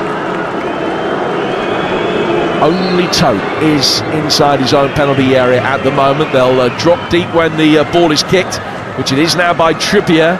Aitchison half clears it, back in from Mane, chipped out towards the right hand side of the box, and it just bounces once and then twice, and innocuously out of play for a goal kick that Balázs Tote will take. 1-1, 11 to go to half time here on TalkSport. I'll tell you what's coming up tomorrow from the Championship. 2 games on Sunday, Watford Southampton and Burnley West Ham. A big battle at Turf Moor between 2 of the newly relegated sides. Both of those games exclusive to TalkSport 2. And don't forget also on Sunday the Community Shield, Arsenal facing Manchester City at 3, live from Cardiff. That's here on TalkSport. Also on TalkSport, the start of the PL season, live and exclusive to national radio on TalkSport. Premier League football returning as the Gunners begin the defence of their title at home to Coventry this time next week on TalkSport. 7 o'clock build up ahead of an 8 o'clock kick-off, and Alan Pardew part of your commentary team for that. Free kick to Wolves inside the centre circle, and another yellow card is shown. Campbell that goes in the book. He's just Gudjonsson, I beg your pardon, has been cautioned, is it? No, it is Cantwell. It is Cantwell. Yeah, I mean, he flicked the ball away as they wanted to take a quick free kick. You're going to get yellow carded for that. It's one thing kind of stepping across, and then another thing flicking it away. The referee has to give him a yellow card. So Pickering and Cantwell both in the book in the space of a couple of minutes. Mane going the wrong way for a moment down the touchline, then he lost it, won it back with a really well-timed challenge on Gudjonsson. Wolves will bring it away with Fer Lopez as the Icelandic international gets back to his feet, and then Fer turns away from Forshaw in the midfield. Still got it. It looked as though the referee had said play on. Has Sam Morsey already been teaching Forshaw to get away with a yellow card? He absolutely sprinted away from the referee there. It did feel as though that was one of those incidents where as soon as play ultimately stopped, the referee was bound to pull it back and let yellow card in. It stopped almost immediately, and then he didn't. Wolves get it forward here. McLaughlin, the Rovers goal scorer, gets it away. It's 1-1 here in the Black Country. Forshaw, Gudjonsson with a layoff. One back one in the midfield. Rodrigo Gomes with good quick feet. Played back by Mosquera. Andre, deepest of Wolves 3 in the engine room. Plays it down towards Molineux. Mane can come forward. On his right foot near the edge of the penalty area, and a left-footed effort from Fer Lopez. Bent just narrowly wide. Super from Mateus Mane, faking to shoot and then just popping it into that space for Fer Lopez. He was so close with that whipped left-footed finish towards the near post. Goalkeeper didn't move, and it was probably half a foot over the crossbar. He scored his first Wolves goal against Port Vale last weekend in a 3-0 victory. He's about a 1 in 6 man throughout his career. But he's conjured up the best moment of the night so far with a sublime pass for the Menezes goal for Wolves. A lead that lasted only 10 minutes before Blackburn equalised. We played another 10 since then. 7 to go to the half-time. Here on TalkSport. 1-1 the score. Well, nice to watch football without a hydration break, incidentally. Molineux to Andre. Andre with a clip ball out towards the Wolves' right-hand side for Kieran Trippier. Trippier into the feet of Adam Armstrong. Hasn't had too much service so far. The former Rovers man leading the line for Wolves. Another nice switch of play. An aerial pass out towards Mane. Mane on the left-hand side of the box, taking on Alabiasu. Cross comes in. Pickering heads it away. Not too sure who was where behind him. Knew that Rodrigo Gomes was lurking somewhere, and he's been forced to concede the corner. Yeah, hands on his hips. Mane has 2 crosses now he's put in. Fantastic deliveries, begging to be attacked. Not a single player attacked either of them. Corner taken short towards the edge of the penalty area. Back out towards Kieran Trippier. It's got away from Cantwell easily. Little layoff from him. Mane! And that was mighty close, just over the bar. Toe was beaten. He's hit it from 25 yards out. Just walked onto it and curved the right-footed effort that beat the Hungarian goalkeeper and just kisses the roof of the net on its way over. Yeah, nice work from Kieran Trippier. A little Cruyff flick away from the defender, laid it to Mane. Goalkeeper would have had it covered across his goal. Just didn't have the dip. Pulled his hand away, the goalkeeper, but it still just grazed the top of the netting.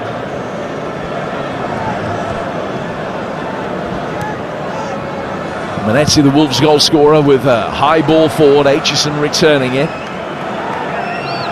Forshaw with a loose touch. And Wolves are able to bring it forward with Rodrigo Gomes, and he's away from 3 very easily. Looked to try and play Armstrong in, but couldn't find him. Armstrong wearing 10 for Wolves this season now that Jimenez has returned. And forgoing the number 9 shirt that he had last season. Blackburn trying to turn possession over. Win a free kick on halfway. Marisha is brought down. Cantwell making the point to the referee that because he had the ball at his feet inside the Wolves half, an advantage would have worked pretty well. He had nothing in the way of support. Now Rovers take the free kick. Aitchison striding forward again. Alabiasu Oh, he's got away from Molineux with ease. Right-footed cross comes towards the penalty spot, but Andre is back there to knock it away for Wolves. Into the centre circle. Back for Aitchison again. Now to McLaughlin. McLaughlin dropping it short at the feet of Adam Forshaw. Forshaw to Afolayan. Out on the left-hand side, Pickering can make his way forward for Rovers. Afolayan's right-footed ball inside the penalty area. Gudjonsson with a chest trap. Alabiasu trying to take over. Dispossessed by Mane on the edge of the box. The Wolves counter-attack is on. Armstrong showing for it. Fair Lopez making a run to create space for Armstrong, whose right-footed effort is well blocked by the retreating McLaughlin. Fair Lopez doing brilliantly off the ball that time. Ball laid back for Trippier, as you can hear from the Blackburn boos. Andre taking it on. Left-footed effort took a deflection. Manetzi almost in a position to tap it in. Just couldn't quite react quickly enough. Blackburn clear for a Wolves throw. Yeah, two bits of desperate defending from Blackburn. First off, it was McLaughlin with a brilliant block from Armstrong. Just as Andre was about to strike, another block in there as well. Scrambled away. Yeah, came off Aitchison. And he just couldn't quite react quickly enough, Manetzi. He's headed it down now, across the edge of the 6-yard box for a flick out of wide from Armstrong, which Tote could pick up before it went out for a goal kick. And Blackburn 3.5 minutes away from getting this to half-time. All square. Here's Aitchison. Aitchison into Marishta. Back to the goalkeeper again. Tote just outside the penalty area, hitting it right-footed out towards the far touchline, but Afolayan can't control it, and it goes out of play for a throw. It's the 15th successive season that Blackburn have had outside the Premier League. They have never made the playoffs in that time. Had a few 7th and 8th place finishes though, so that would be good enough now in this revised format for the Championship over the course of this season. They finished 7th, in fact, in 2023. You might remember it blew up late in the campaign. They took 9 points from the final 9. Oh, sorry, they took 8 points from the final 9 games. Had they taken 9, that would have been enough for a playoff place, despite a thrilling win at Millwall on the last day of the season. They won 4-3, an extraordinary game. Marishta brings it away, finding Cantwell. Cantwell with a layoff. Forshaw calming things down. Finds Aitchison. Aitchison to Montgomery. Back for Aitchison again. He's 20 yards outside the penalty area, and now finding McLaughlin once more. Here's Tote. Blackburn still playing easy possession inside their own half. You're listening to EFL Live on TalkSport with Sage, the official accounting software partner of the EFL. With 90 seconds to go to half-time, it is one apiece. Aitchison, down to Marishta. Early run forward from Afolayan, but he didn't play him in. Marishta goes back instead for Aitchison. Everybody now, with the exception of the Blackburn goalkeeper, in Wolves territory. The Wolves able to soak up the pressure easily enough to start with. Ball in towards Cantwell though. Molineux at the second attempt able to dig it clear with his right foot. Back it comes from Montgomery. Marishta, not the best pass. Alabiasu's got big long levers and was able to keep it in over on the touchline, and now finds his way past Molineux again. That's a battle in which the Blackburn Rovers man certainly got the beating of his Wolves opponent. Plays it back for Marishta. His ball inside the penalty area, volleyed away. Trippier finding Mane, who was able to control it under pressure from Marishta, who's then conceded a free kick, and a yellow card is shown to Forshaw for an earlier challenge. Or was it just because he had to? I'm not too sure. Forshaw struggled at times with players running off him. Fair Lopez and Manetzi haven't been shying doing that. Blackburn have given a good account of themselves and really impressed with their right hand side. Biosu and Marishta have been excellent in combining well. Adam Forshaw, the third Blackburn Rovers player, booked. They've given another free kick away here. It's Montgomery who's the guilty party. Fourth official Andrew Kitchen with the numbers board in his hand indicates just 1 additional minute to be played. Mosquera getting the ball out towards Trippier. Good ball from him down the right hand side for Fair Lopez. McLaughlin's across to cover a rare piece of slightly indifferent control. Blackburn will be able to get it away. Gudjonsson dropping deep. He's got fantastic work rate, but that was a poor challenge from him, and he might become the 4th Blackburn player booked in a 15-minute spell here. He's just left Mosquera on the deck. It was a genuine attempt from him to stretch and win the ball, but the referee might take exception to it. Yeah, it was more in the act of a bit of skill from Gudjonsson. May well have got the free kick himself, actually. It's just that Mosquera then took a whack for his troubles. He just got caught, I think, by the shoulder around the chops. But he's okay. It is, as you say, a Blackburn Rovers free kick right at the end of this first half. One final opportunity for the Rovers to take the lead for the first time in a game in which Wolves have had the majority of shots, but Blackburn have had more on target, and we get the half-time at 1-1. And there'll be rave reviews around the South Bank for the performance of Fair Lopez in that first half, supplying Marshall Manetzi with the first league goal of the EFL season. Sean McLaughlin with a beautiful header after a great run, tied it up at 1-1 10 minutes later, and that's the way of it at half-time. One apiece. Yeah, Blackburn have been really competitive in the game, but there's no doubt that Wolves have played better. Dean Ashton, and I think Dave Edwards knows what he's talking about, because Fair Lopez was outstanding. I mean, he's heard all this talk about Jared Bowen and thought, hang on a minute, I'm pretty good as well. Yeah, just a bit. Did you enjoy that moment between you and Dave? Rightly so, though. We had a bit of a bro moment. Absolutely, rightly so. It was a magnificent pass, and he has shown that he is a quality operator, and why not be excited by a player like that that's playing with such freedom, trying to be inventive, creative, happy to make a mistake. I love that about certain attacking players. They're happy to make a mistake, trying to do something that opens up the opposition.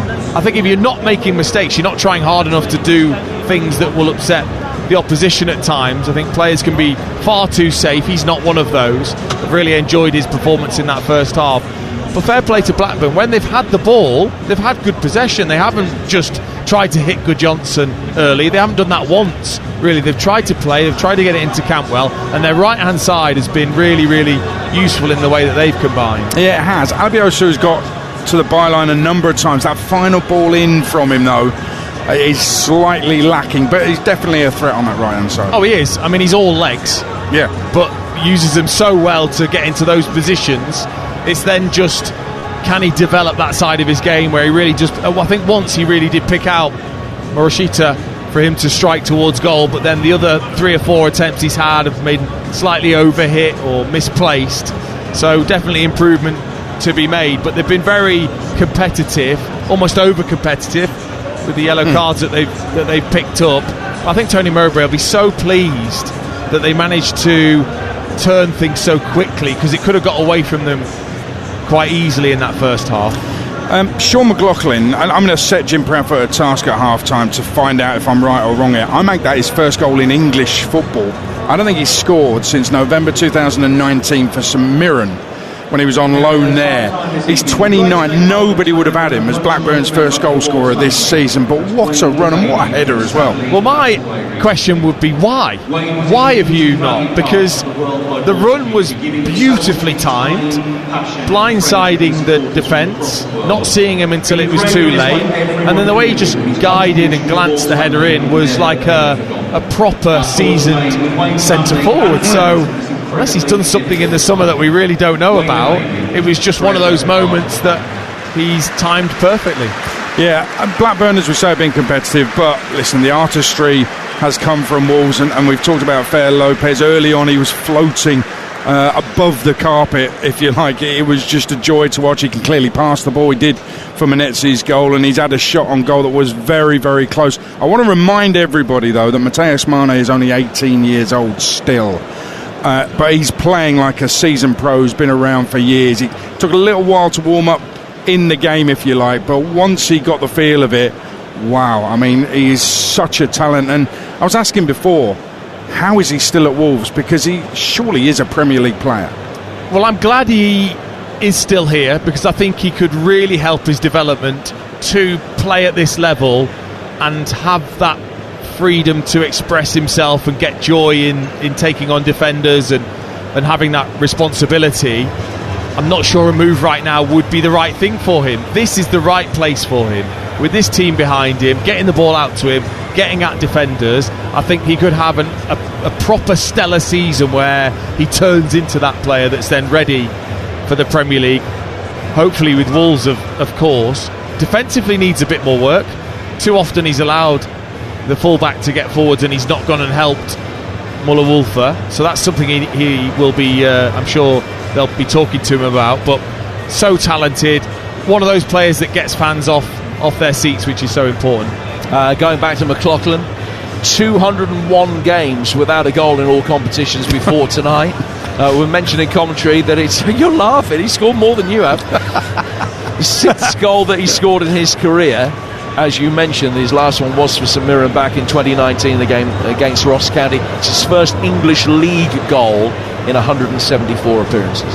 It's amazing, and a great finish, and there should be more. Dean Ashton is right, but Wolves should have more goals as well. The stats will tell you Blackburn have had more shots on target than Wolves, but the reality is Wolves have gone very close without being on target, so it's a correct stat, but a kind of misleading stat, if you like. Wolves just need to finish better, don't they? They do, yeah. They just look a little bit like it's the start of the season, and they're yet to really get that sharpness, but you can see the combinations already starting to work. Wouldn't surprise me if we see an improvement even more in the second half, and they then go on and win the game comfortably, because they've opened up the spaces with that quality. It's just been that tiny little bit of extra magic, really, that you need in the final third, and composure in the final third that they might have in the second half. But what I love is Blackburn are reflecting what Tony Mowbray wanted. They would need to stay in touch with the best teams, and they need to be competitive. It's exactly what they've done in the 45. They have, and I thought they settled the quickest. They were the better side for 15 minutes, I would say, in the way that they settled. They definitely lost their way for a couple of minutes after the goal, but then the composure was regained, and they look like a side that's used to this division. Wolves are finding their way yet, I think, in this. It's one apiece, but it's been great, hasn't it? No VAR, as Jim said, no hydration, stroke coaching breaks. It's been proper football in the Championship, and we've got it live and exclusive on TalkSport. And another one tomorrow. It's a derby, this one, just 17 miles between Bolton and Preston, and they meet at the Tough Sheet Stadium tomorrow lunchtime. Join me from midday for the build-up. The game kicks off at 12:30. Let's hear from the Bolton boss, Stephen Schumacher. They were promoted back to the Championship for the first time since 2019. He was on the breakfast show on TalkSport this week. Said survival is their only goal this season. Yeah, that's definitely the case, mate. Yeah, and as I say, that's not us trying to be negative and trying to say we lack ambition or anything like that. But we've waited 7 years to be back at this level, and the most important thing is that we're having this conversation at the start of next season, and we're still talking about Championship football. So we want to try and consolidate, spend our money wisely, try and build as a club, because as you say, Gab, it's got the potential and the resources, if we can stay at this level for a few years, to go and kick on again. Well, Bolton knocked out of the Carabao Cup at Sheffield Wednesday last week. Ruben Rodriguez has been brilliant for them pre-season, 4 goals, but he's out for 6 weeks with knee ligament damage, so Schumacher up against it already. As for Preston, the visitors tomorrow live on TalkSport, their manager Paul Heckingbottom relishing the game. In terms of the first game, a derby away from home, the atmosphere, Sky game, an early kick-off, full house, both sets of fans. Yeah, it's perfect really to kick off the season, and we need to make sure that we enjoy that and play a game which matches that occasion, because it is an occasion. And I'm pleased that we had got a sort of 70 minutes last week, which was tough, but where we showed the qualities that we need to show throughout the season. Well, Preston, who got through their cup tie last week. They ended the season really badly. They were 4th in January. They ended up finishing 14th in the table, winning only 4 of their last 20 games. They need to hit the ground running. Bolton Preston live tomorrow on TalkSport, 12:30 kick-off. After that, I'll take you around the grounds. I'll be based at Bristol City against Millwall, who failed in the playoffs. Bristol City, a whole new strike force this season. We'll be round the grounds, all the goals as they go in on TalkSport. On TalkSport 2, there's commentary of Middlesbrough against Lincoln. Middlesbrough, who missed out in the playoffs. Lincoln, who, well, they won League One at a canter last season. 5:30 on TalkSport 2. Sheffield United take on Birmingham. Sunday we've got a couple of games. Watford Southampton in the Championship at 1:30, followed by Burnley West Ham, the 2 relegated sides, and those are on TalkSport 2. On TalkSport it's the Community Shield as Arsenal take on Manchester City. And Monday night, Cardiff against Wrexham in the Championship, live on TalkSport 2, or you can join me, Stuart Pearce and Darren Lewis. Looking forward to the Premier League season from 7 till 10 on TalkSport. Here at Molineux, it's 1-1 between Wolves and Blackburn at half-time. What's the second half going to bring? It's coming up live on TalkSport next. EFL Live on TalkSport with Sage, official accounting software partner of the EFL, supporting the businesses behind the badge. Mr. Q. Okay, next question. What do a reality TV romance, your ex, and Mr. Q withdrawals have in common? 3, 2, 1. That's right. None of them last long, if you know what I mean. Because 99% of Mr. Q withdrawals are instant. If yours isn't, you get a tenner. Haters for losing, not for waiting. Mr. Q, the casino you love to hate. Withdrawals processed within 60 seconds of request. £1 £10 credit per player per day, paid next working day. Eligibility, exclusions and T's and C's apply. 18 plus. UK customers only. Please play responsibly. The Big Arch just got bacon. More smokiness, more crispiness, more deliciousness. With juicy beef, cheddar cheese and that Big Arch sauce. Now topped with crispy bacon. The Big Arch just got bacon. Until 28th of September 2026. Served from 11 a.m. Subject to availability. It's a new season. The fans are back, and so is Coral's free reward shaker with bigger football rewards. The half and half scarfers shaking decisively for once. They backed a super boost. Next to them, the prawn sandwich brigade. Oh, they've shaken up a free bet after that free lunch. Play Coral's free reward shaker to win bigger guaranteed daily rewards and offers this season. Coral, we're here for it.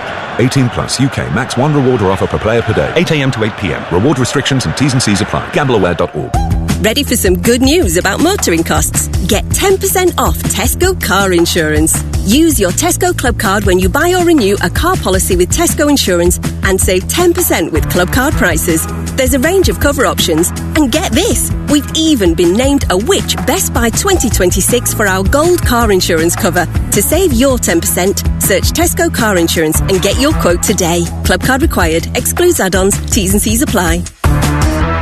What makes a good bet? At Virgin Bet, we think it's a simple bet, a responsible bet, a last-minute winner when you're down to 10 men kind of bet, with generous offers. A bet that puts sport first.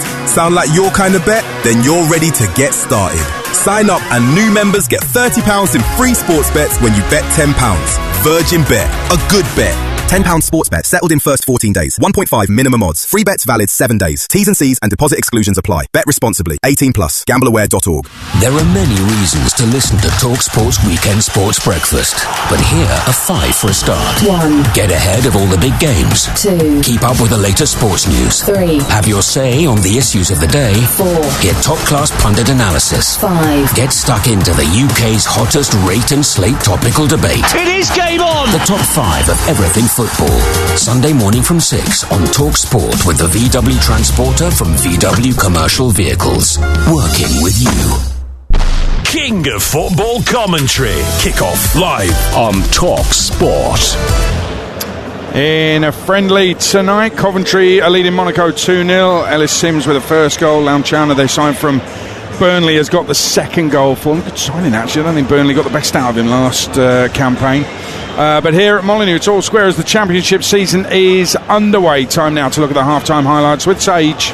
Halftime highlights on TalkSport with Sage, official accounting software partner of the EFL, supporting the businesses behind the badge. The EFL is underway. Fair Lopez, what a pass! Molineux is in and scores! First blood Wolves. Blackburn getting it in. Oh, it's 1-1. It's a brilliant flick header to get Rovers back on level terms. Magnificent ball in from Marista, and the run across the near post was magnificent from McLaughlin. Thoroughly enjoyed the first half, the second half to come. That was thanks to Sage. Halftime highlights on TalkSport with Sage, official accounting software partner of the EFL.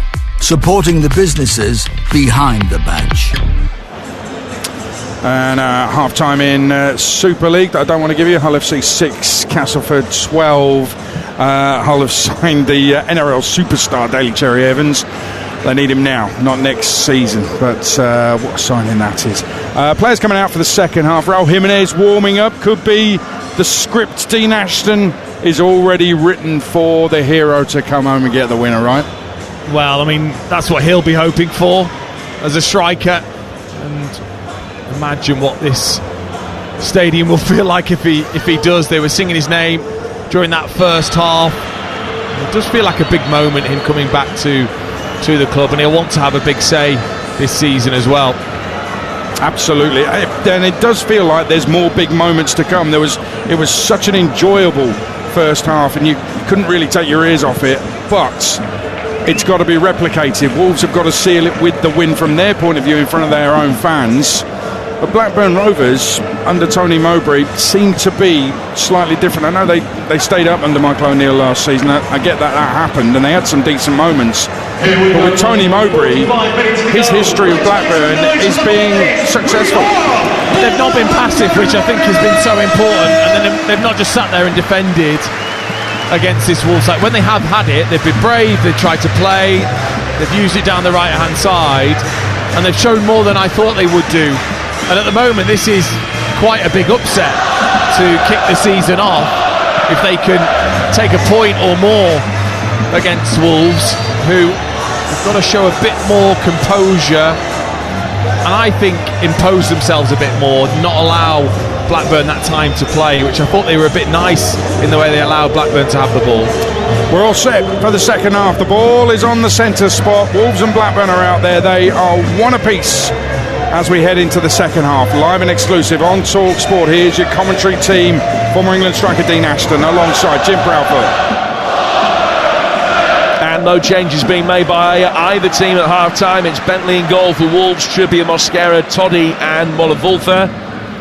Andre and Manetzi, Rodrigo Gomes, Fair Lopez and Mane and Armstrong up front, with Tote in goal for Blackburn, and Abiosu, Aitchison, McLaughlin and Pickering, Forshaw and Montgomery, Morishta, Cantwell, Avalayan and Gudjonsson leading the line. Now Blackburn Rovers in their change kit of almost all white, one central blue stripe down the middle of the front of the shirt. They're kicking from right to left. Wolves attacking the south bank in the second half, as they love to do here at Molineux. And a great touch from the Wolves mascot, imaginatively named Wolfie, of course. But he's got a touch on him as the high Blackburn clearance came down behind the visitors' dugout. So would you if you had feet that big? Oh, I reckon I could get it to bounce off my feet, even if they were size 93 like his are. Trippier heading the ball down. Manetzi trying to turn it through the midfield. Armstrong's dropped deep. Fair Lopez did well, chased a lost cause when it looked as though it had got away from him in midfield, and recovered quickly. And Manetzi then tried to work it forward, can't find Rodrigo Gomes, and the Wolves goal scorer slides in to put it out of play. Manetzi for a throw that will be taken on the Blackburn Rovers left. Well, the last time Wolves were in this division, it was back in the 17-18 season. They got 99 points under Nuno, 30 wins. It was, as I mentioned earlier, one of the best teams ever assembled at Championship level. Had a fantastic promotion battle with Cardiff that year. Is Morishta making his way forward here for Rovers, though, and he's kept his feet well around the edge of the area. Right-footed effort from Avalayan, wasn't too far away, and Bentley just had to flick it over the bar as he dived up with his right hand, probably clearing the bar anyway, Afolayan denied and wins the first corner of the second half. Yeah, that was hit with some venom. Afolayan, no hesitation whatsoever when the ball came to his feet, out onto his right foot, really well struck. Little tip over the bar from Bentley. Probably the better decision would have been to play down the side for Cantwell, who was completely free. He was disappointed. So the first Blackburn Rovers corner of the second half, they scored from their last one. 6 inside the 6-yard box again, it's headed away. Rodrigo Gomes can clear it further down the touchline. Pickering will run round it, gets to halfway, plays it back. Alabiasu just withstands the pressure from Adam Armstrong, plays it out to the right-hand side for Forshaw. Now Marishta coming towards the edge of the penalty area. A little left-footed flick in. Afolayan across the edge of the 6-yard box, and Blackburn lead through Gudjonsson. Well, what a story this could be.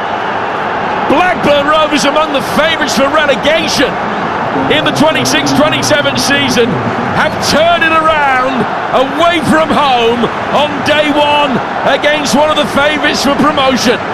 Great ball in from the right, and Gudjonsson doing what his father and grandfather have done before him, side-footing in, being in the right place at the right time, and Blackburn lead 2-1 at Molineux.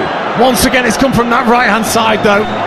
Morishita does brilliantly, twists and turns and ambles, and then just flicks a ball around the corner. Afolayan wasting no time. I tell you what, he'll score a lot of goals getting in those positions, just running in towards the 6-yard area. Took a little deflection off Totti, but he was just alive to it, Gudjonsson. All he has to do is steer it in. The pace is on the cross. He does it brilliantly because he's ahead. He just lets it run across his body, inside of the left foot, past Bentley, and this place is silent. Off the bench to score last weekend in the win at Burton, and he scored again, 2 in 2 for Gudjonsson at the start of this season. 1 in the cup, 1 in the league, and Blackburn lead at Wolves 2-1. And they're hungry for more, coming forward with Cantwell. Down for Afolayan. Afolayan right-footed well wide of the near post. The oohs and ahs from the Blackburn fans didn't have the best angle of that. It was significantly wide of Bentley's near post, but what a story this would be. They were much, much better away from home than they were at Ewood Park last year. And the best away record outside the top 9, the second worst home record.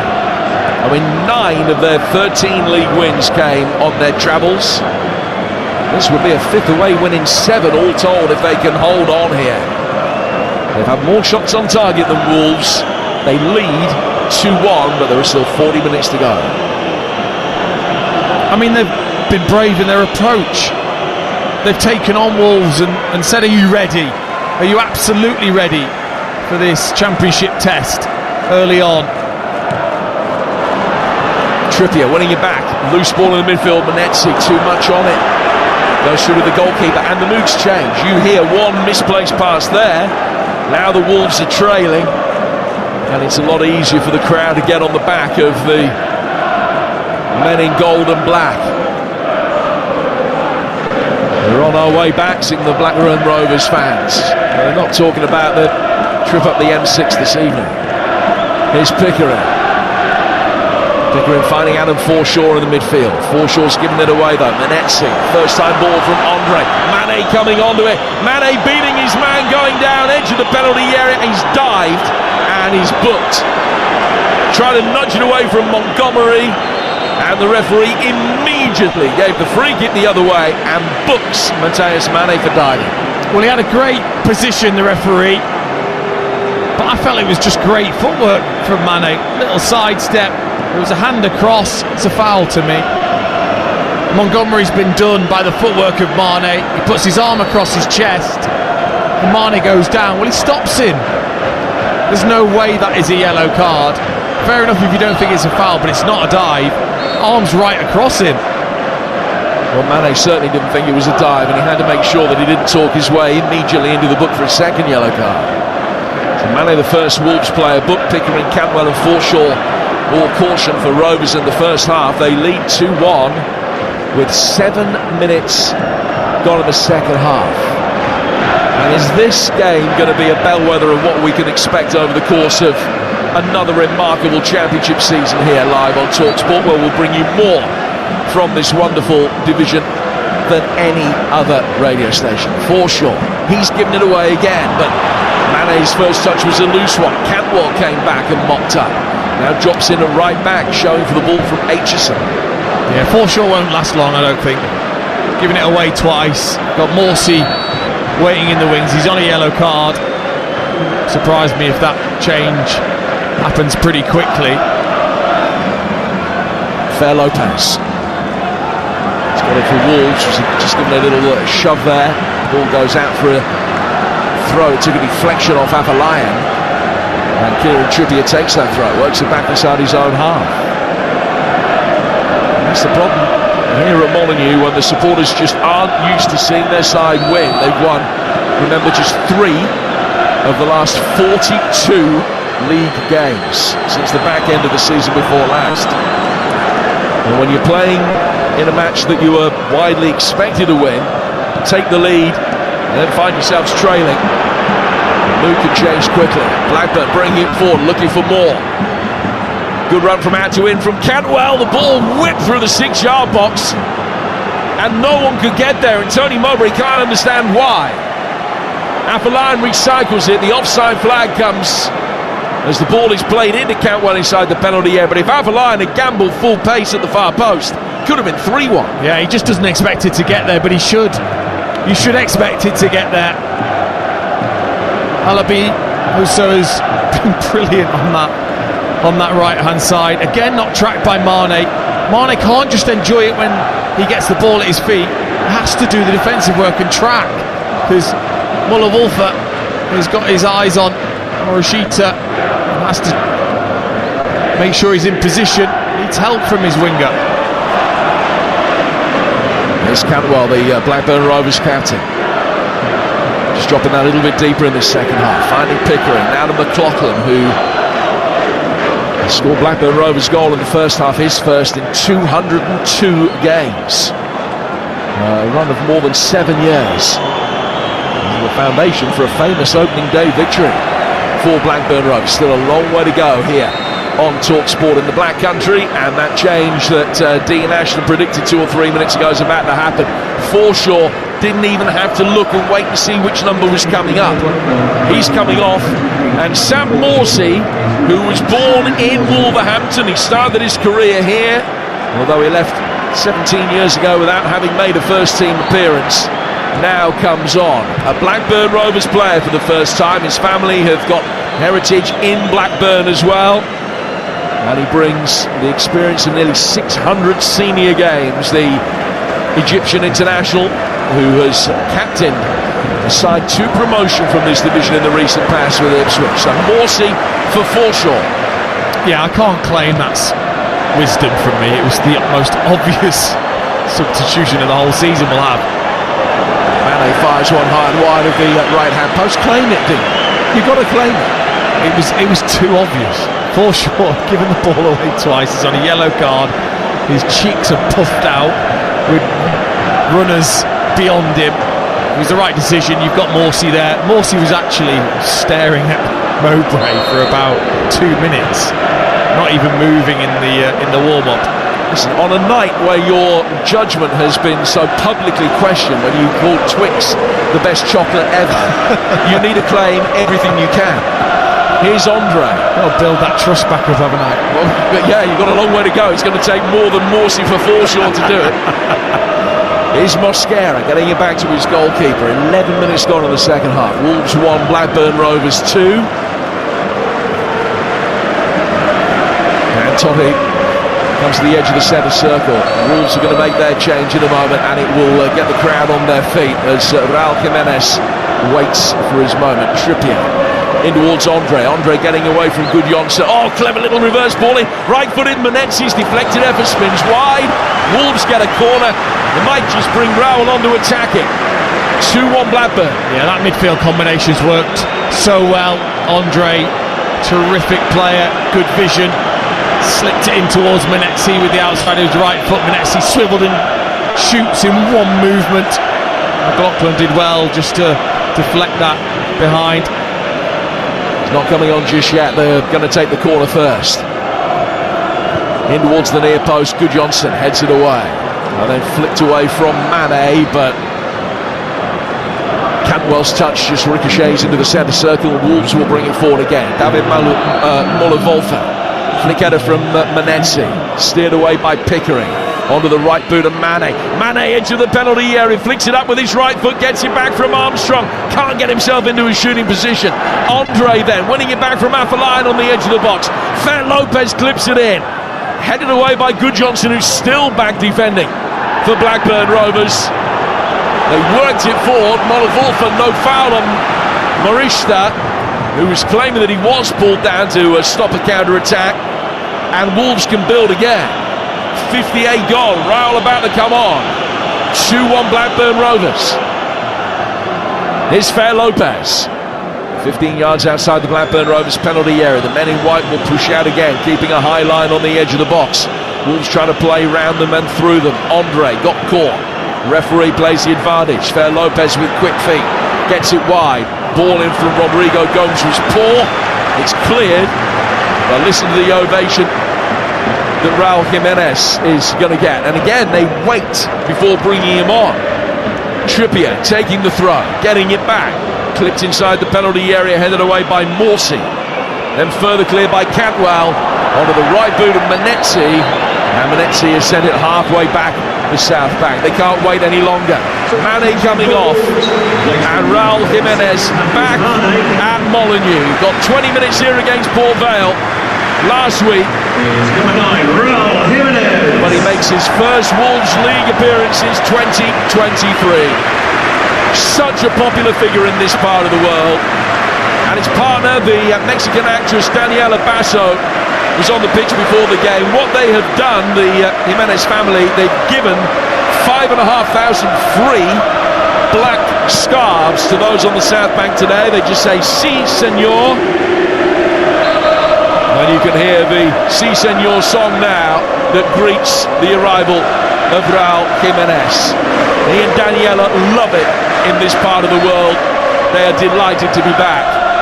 But there's work to do for Jimenez and co, with Blackburn leading 2-1 with an hour gone.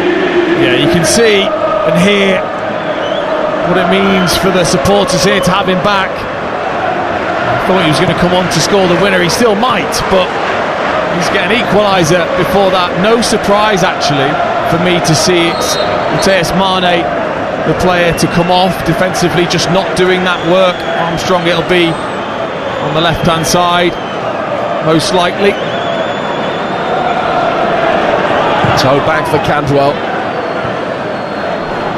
Cantwell's ball forward, headed away by Mosquera. Now Cantwell will make his way forward with Pickering in possession. Fer Lopez, too big a man to be able to pass, and Wolves win a throw as the ball ricochets into Blackburn Rovers dugout. You're listening to EFL Live on TalkSport with Sage, the official accounting software partner of the EFL. Some start of the season for Blackburn Rovers. It would be one of the sweetest of Tony Mowbray's 110 victories with the club over his two spells. If they can hold on here, it really would give them huge hope for the season ahead. Huge hope of being able to fulfil their ambitions. I'm not suggesting that a win at Molineux would make them championship title favourites, far from it. It's all about perspective. This will be a massive step for them in the right direction over the course of their own aims. It's Mosquera for Trippier. Trippier controlling the ball on halfway. Plays it back again for Mosquera. Totti will come forward. The left-footed ball over the top. Trying to get Adam Armstrong in. Alabiasu watching him every step of the way. Armstrong has it. Right-footed ball. Aitchison can head it clear. Comes towards the edge of the centre circle. Mosquera now for Wolves. Threaded into the feet on the edge of the box. Rodrigo Gomes onto his left foot.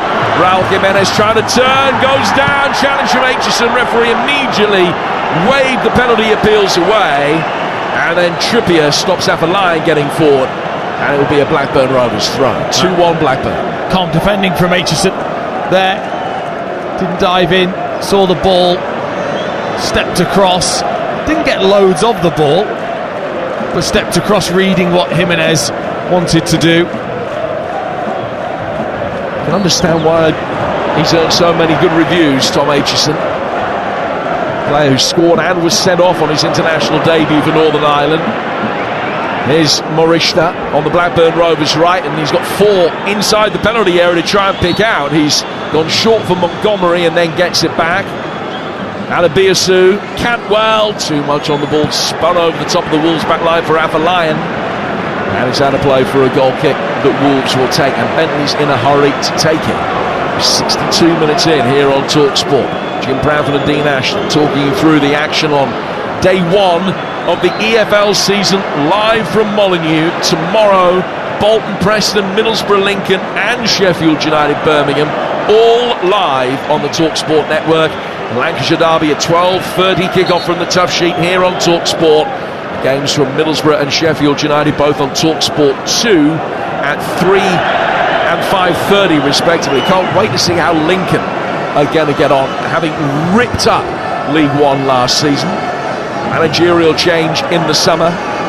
It's going to be fascinating to see how they get on as Cinselbank over the course of the campaign. They begin their season 3 o'clock tomorrow afternoon away to Middlesbrough live on TalkSport 2. Wolves, who at the moment are looking at a losing start, given a free kick away. Pickering is going to take it. It's gone back for Mawson, wearing 8. The latest of the Blackburn Rovers acquisitions. What I like about what Tony Mowbray has done in this second half, he's said to both his wide players, don't just stay there.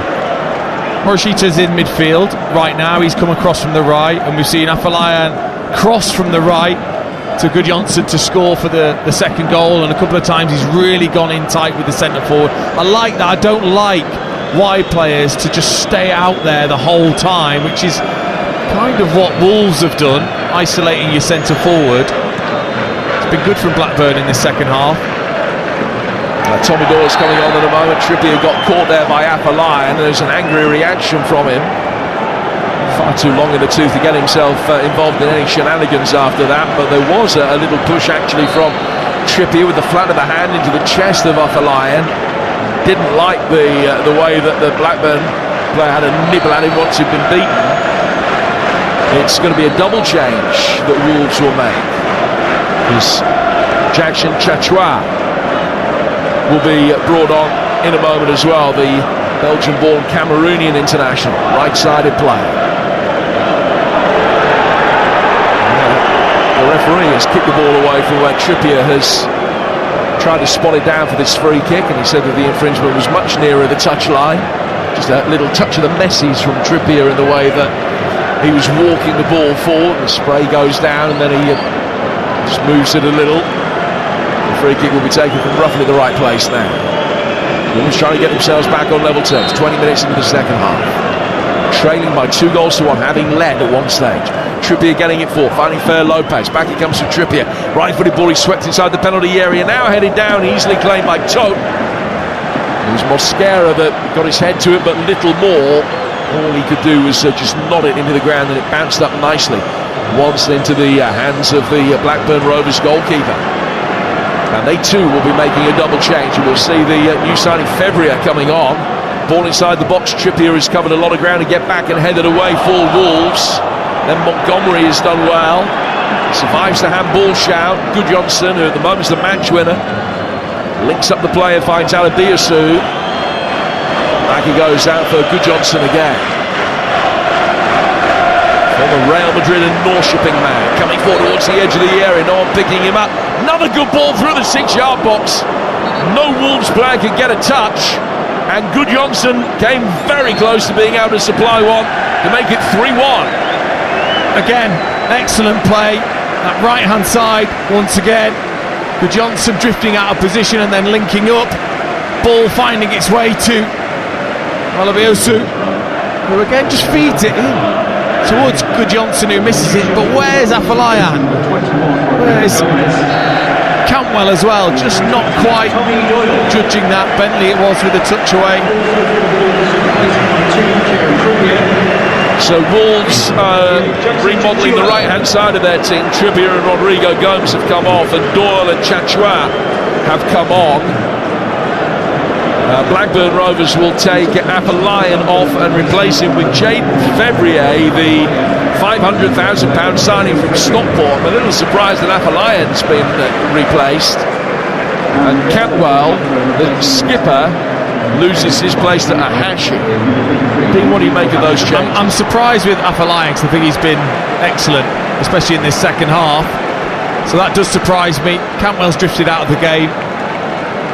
Looks like maybe physically he's not quite there yet at the start of the season, but proactive from Mowbray in a reaction to the Wolves' changes. Well, Jaden Fevrier came off the bench to score the winner on his debut at Burton Albion last weekend in the League Cup. Hoping to make a similar impact as a substitute tonight.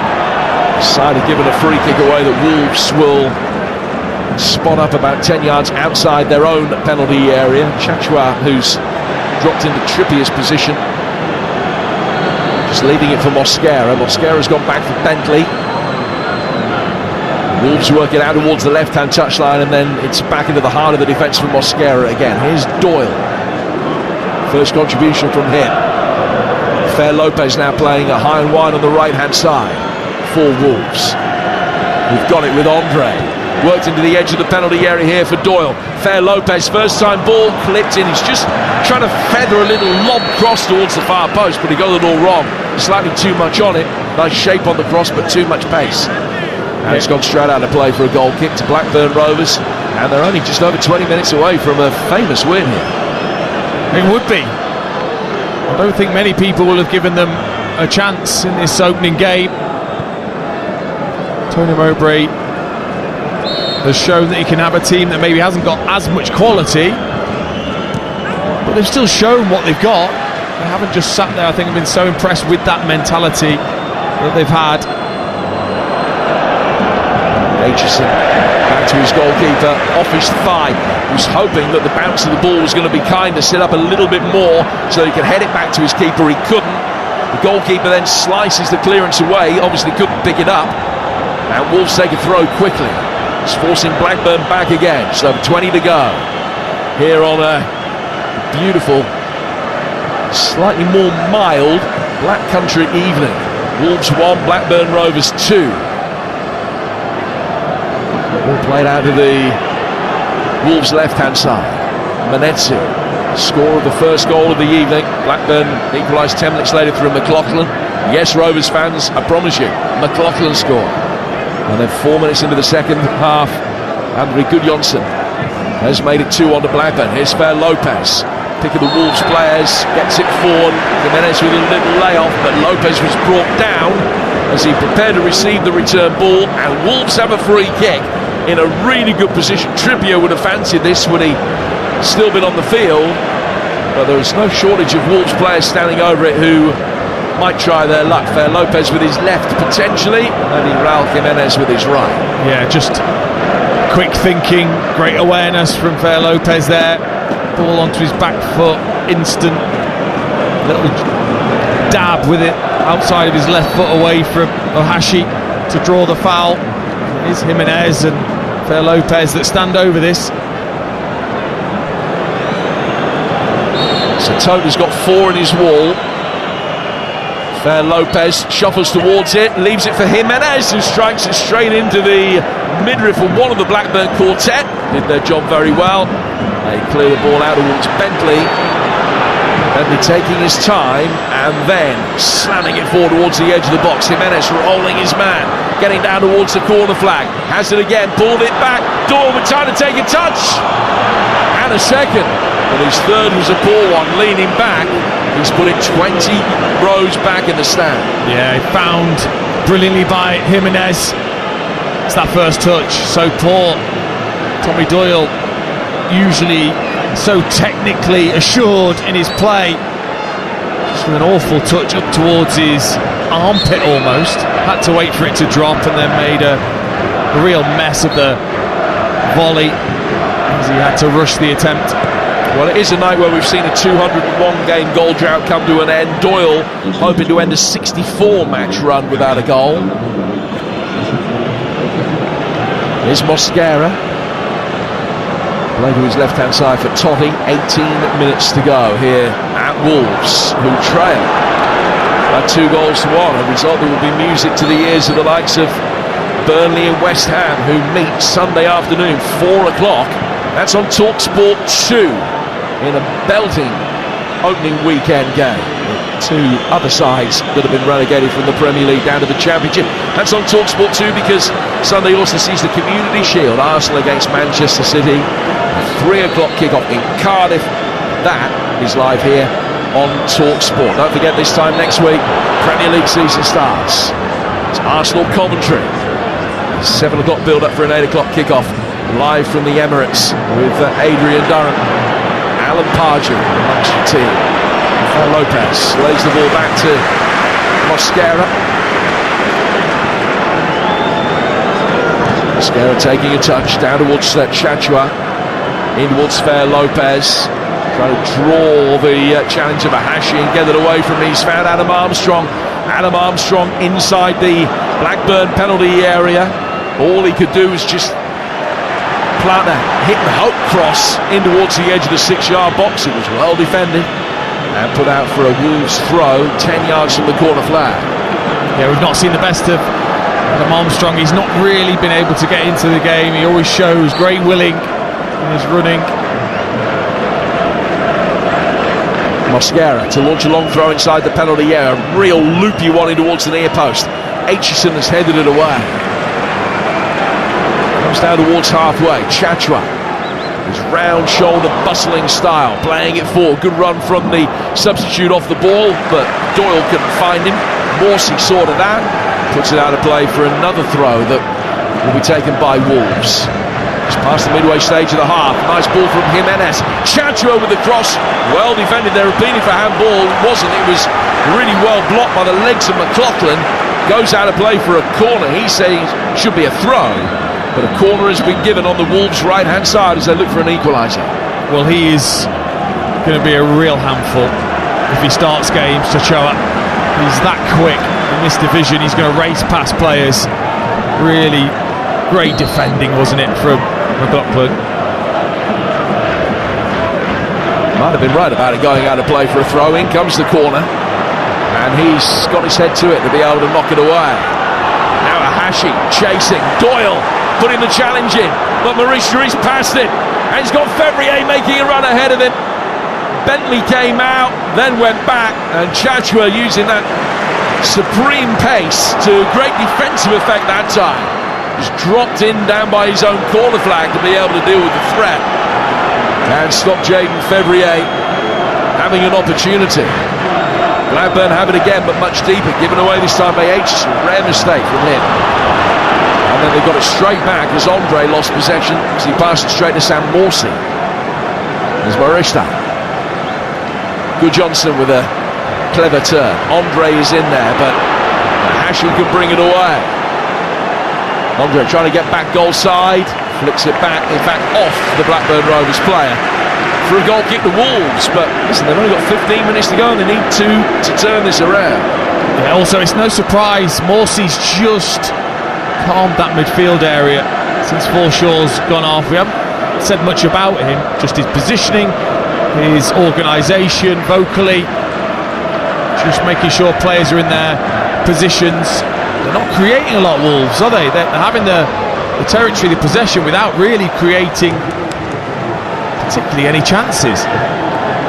Yeah, that's going to be a source of huge concern for Cesar Peixoto. It's in this second half. They've had one shot on target. Armstrong trying to get another as he makes a run in behind the back line. He's ended up going face first down to the turf inside the box. No conviction in his own penalty claims there. And Farai Alam waves them away. Well, if he takes a perfect touch here, Armstrong, then there's a real question for the referee, because he was the other side of Alabiosu and there was contact. But the touch was poor from Armstrong, therefore he can't give the decision. As we see the first sign of the pre-season not quite kicking in yet. Wolves are going to look to the bench again. Double change. Pedro Lima and Chirewa are going to be coming on. Tuana Chirewa hasn't played since January when he featured on loan for Barnsley, but he's going to get the final 13 minutes here, as is Pedro Lima, the Brazilian right back who started last season on loan at Porto and was recalled in January. How are they going to shuffle things around? Are they going to put Lima in at right back and play Chachua further up the field maybe?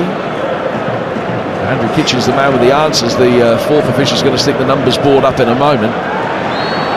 Molineux is coming off, so they'll stick him on a left back. The other player coming off is Andre. So Chirewa and Pedro Lima for Molineux and Ombre. Those are the final changes for Wolves. Blackburn's final changes are imminent as well, with midfielder Jake Garrett about to come on. Now we're also going to see Yuri Ribeiro, Portuguese left wing back, coming on. So Gudjonsson has just been down receiving treatment, is the first player off. Garrett on for him, so they're going to go back to 4-5-1 by the look of it. And Morishita is the other man coming off, Ribeiro replacing him. And again, just Tony Mowbray making sure he's got that freshness as Wolves make changes as well, showing his experience that physically they can't drop. They can't allow to be penned back into their penalty area. They need to have an outlet to get around the pitch to try and see this through. It would be a fantastic result for them. Rovers leading at 2-1, 11 minutes to go. Going to be a stack of stoppage time. I don't think we've had too many breaks in this second half apart from the substitutions. Yuri Ribeiro foul, and Blackburn have a free kick inside their own half. You listen to EFL live on TalkSport with Sage, the official accounting software partner of the EFL. Mawson taking the free kick for Blackburn. Swung down the left-hand side. Garrett chasing after it. Arms flailing. And couldn't get a touch. Pedro Lima shepherds the ball over the line. And it's gone out of play. Goal kick. So Pedro Lima has come on at right back, and they've put Chachua at left back. So Wolves have reshuffled. There is the young Portuguese wearing 17. Back for his compatriot Totti. Left-footed ball chipped down to the right-hand side for Fer Lopez, who lit up the first half but has been deprived of service in the second and hasn't really been able to have anything like the same kind of impact. 10 minutes to go. Blackburn will be mindful that 10 minutes to go last week they trailed 1-0 and came back to win. They're winning with 10 minutes to go here, and they've got a lead to protect. And here's Jaden Fevrier coming forward down the right-hand side. He's got plenty of pace. It's a good battle that over on the far touchline between him and Chirewa. And it's one that the Wolves man has won. How to play for a throw to Wolves. Tony Mowbray, talking last week about Jaden Fevrier, said that the loan spell that he had at Charlton, he felt that he was used too deep, that when he came on as a right wing-back, they didn't see the best out of him because he feels that he needs to be close to the goal. Interesting to see whether they can work those kind of situations. Armstrong trying to get in behind McLaughlin, who went down claiming he was foul, but Armstrong's touch was a little heavy and it goes through for toe. And all of a sudden they're 9 minutes away, Blackburn Rovers, from winning this. Here's Ahashi able to take clean control of a ball from his goalkeeper with no one putting the pressure on. Mosquera stayed down injured. Ahashi has it now, running forward towards the edge of the box. He's fouled his man, and Mosquera, getting back to his feet, will try and limp back towards the edge of his own penalty area, but might struggle to do so. Blackburn not happy with a couple of decisions that have been made there, and Mike Dodds, the assistant manager, is complaining to the fourth official. The Wolves will be able to bring it away. Mosquera might have a problem, and they've made all of their changes. Yeah, he's just feeling the back of his calf. Gone down again, actually. Mosquera. But this is a real test at the end of your first game. The intensity's totally different to pre-season. You've got those energy levels to find something here, Wolves. Doyle with the crossfield ball. Pedro Lima to Fair Lopez. Fair Lopez into the edge of the area. Chirewa's ball went behind Armstrong. Blackburn clear. Pickering almost gave it straight back to Chirewa. Cesar Peixoto acting as the ball boy as Pickering's long clearance ends up in the Wolves technical area. I mean, Mosquera is there in spirit only at the moment. He is limping around. He keeps threatening to go to ground, but knows that if he does and the referee comes over and any treatment is administered, the Wolves will be down to 10 men for at least a minute, because he'd have to go off the field. The way things are going, he might not be able to finish the game anyway. We've got 7 minutes left. Remember, Wolves have made all 5 of their changes, as indeed have Rovers, but the point is that Wolves will be a man light if Mosquera can't continue here for whatever reason. Yuri Ribeiro goes down, no foul on him. Wolves will play it away from the back. Fair Lopez, ball down the line. Raul Jimenez is going to chase after it manfully, so to is Armstrong, but Aitchison can guard it back for his goalkeeper, who clears. 7 minutes left for Wolves to turn this around. They're 2-1 down in a game in which they led. Chadwa trying to make his way up the left flank. His mere presence forces an error from the Rovers back line. It was Montgomery that gave it away. Now Alabiasu is down injured. He's in the same position that Mosquera was. He's got to try and play through the pain barrier, or they're a man light. He's still down. Pedro Lima, high ball inside the area. Aitchison heads it away. It'll drop first for Morsey. He can hook it further clear. Back into the Blackburn penalty area from Menezzi. Doyle, Morsey, comes back into Morsey off Chadwa's touch, and Morsey will be able to bring it away. Hasn't got the pace really to counter-attack, but he can get the ball into a safe area of the field for Blackburn and allow them to regain their shape. There was 6 minutes to go, they still lead. Yeah, there's just no momentum for Wolves. Just haven't had the quality to keep the ball like they did in the first half. Yuri Ribeiro. Doyle.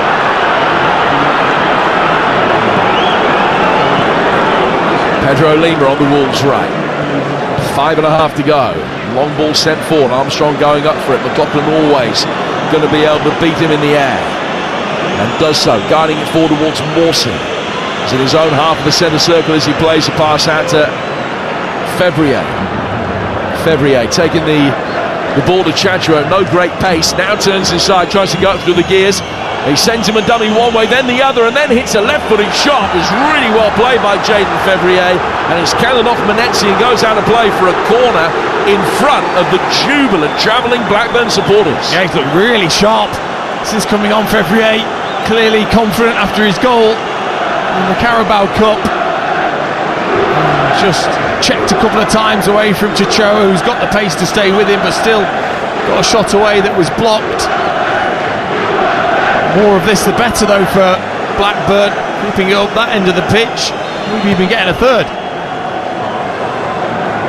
Well, if they were to score a third now, you'd imagine that definitely would be the destiny of the points assured. In comes this corner, edge of the 6-yard box. McLaughlin again attacked it, not with any real quality this time. Wolves clear, and Raul Jimenez wins a free kick on the left-hand side of his own penalty area. They haven't defended set pieces well tonight, Wolves. They haven't had many to face, but McLaughlin's been free nearly every time. Tommy Doyle's got it for Wolves. 4 minutes to go. And he's turned inside his own half and plays the ball wide out to the Wolves left-hand side for Jackson Chadwa. Totti, Wolves skipper, to his right-hand side. Finds Menezzi. Menezzi's just dropped into centre-half for a moment because Mosquera, maybe losing his fitness battle, has come off the field in his receiving treatment. Wolves then knock it forward. There was no foul, and Blackburn turning over possession, trying to hit the big gap that's been left with the absence of Mosquera, and they get it down the left-hand side for Ribeiro, who will win a throw. clever to use that space. Well, Jimenez looking for the foul, probably was. Aitchison kind of crashing into the back of him as he tried to swivel and turn. Referee not feeling that way.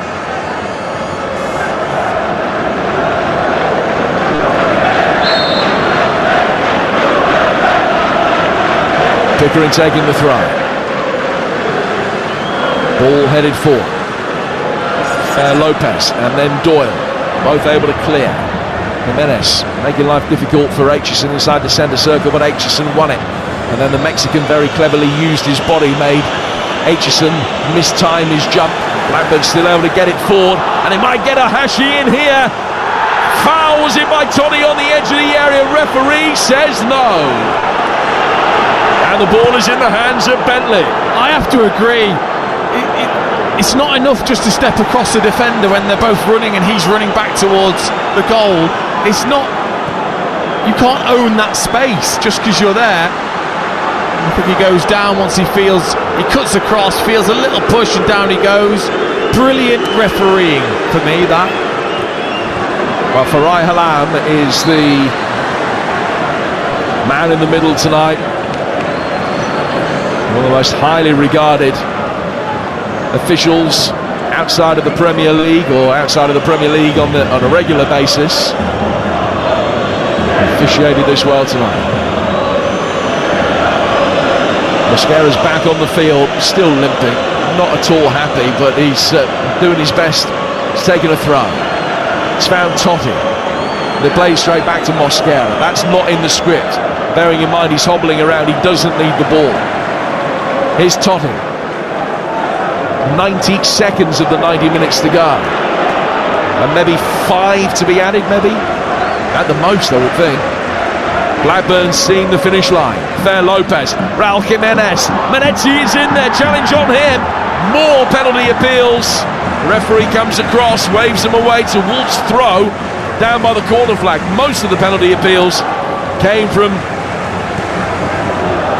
those on the south bank rather than those in the penalty area. Jimenez just flicking it forwards. I think it was a well-timed challenge by Montgomery on Menezzi. What do you think, Dean? Well, I think he's just about got a touch, Montgomery, which he was absolutely vital. Ball inside the penalty area from a long throw. It's taken a little flick. Pickering's defended it well. Goes over the line and out. Goal kick to be taken by Blackburn Rovers, and will be all but in stoppage time by the time they take it. They haven't been very cohesive, have they? Wolves, since the changes and since that second goal, they've never really had patterns of play that look like it's going to work like it did in the first half. But whatever happens now in this game, the EFL is so back.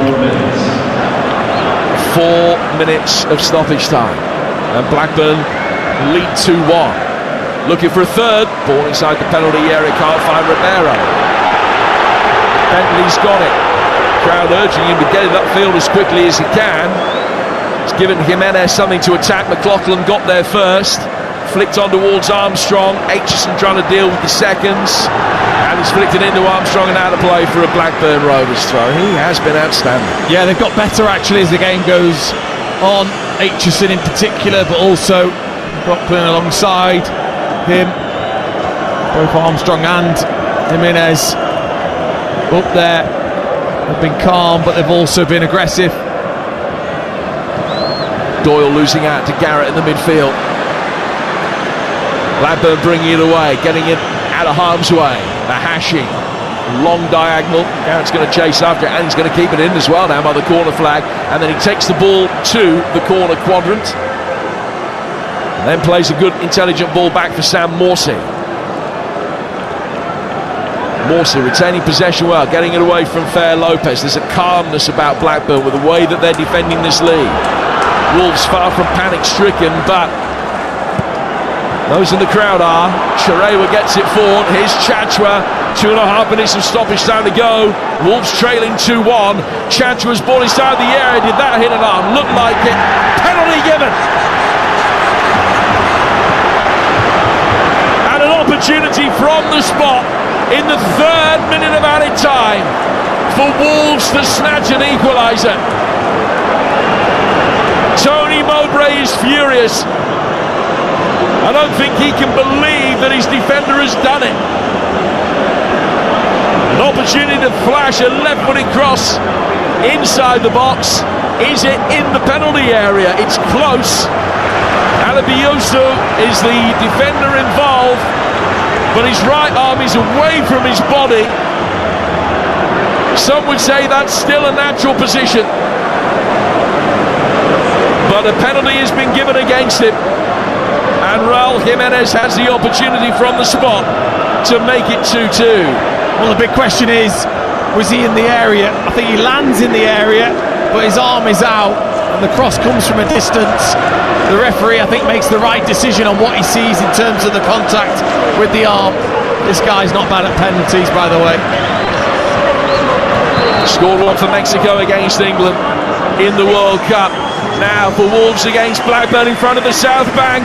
Raul Jimenez, he's back.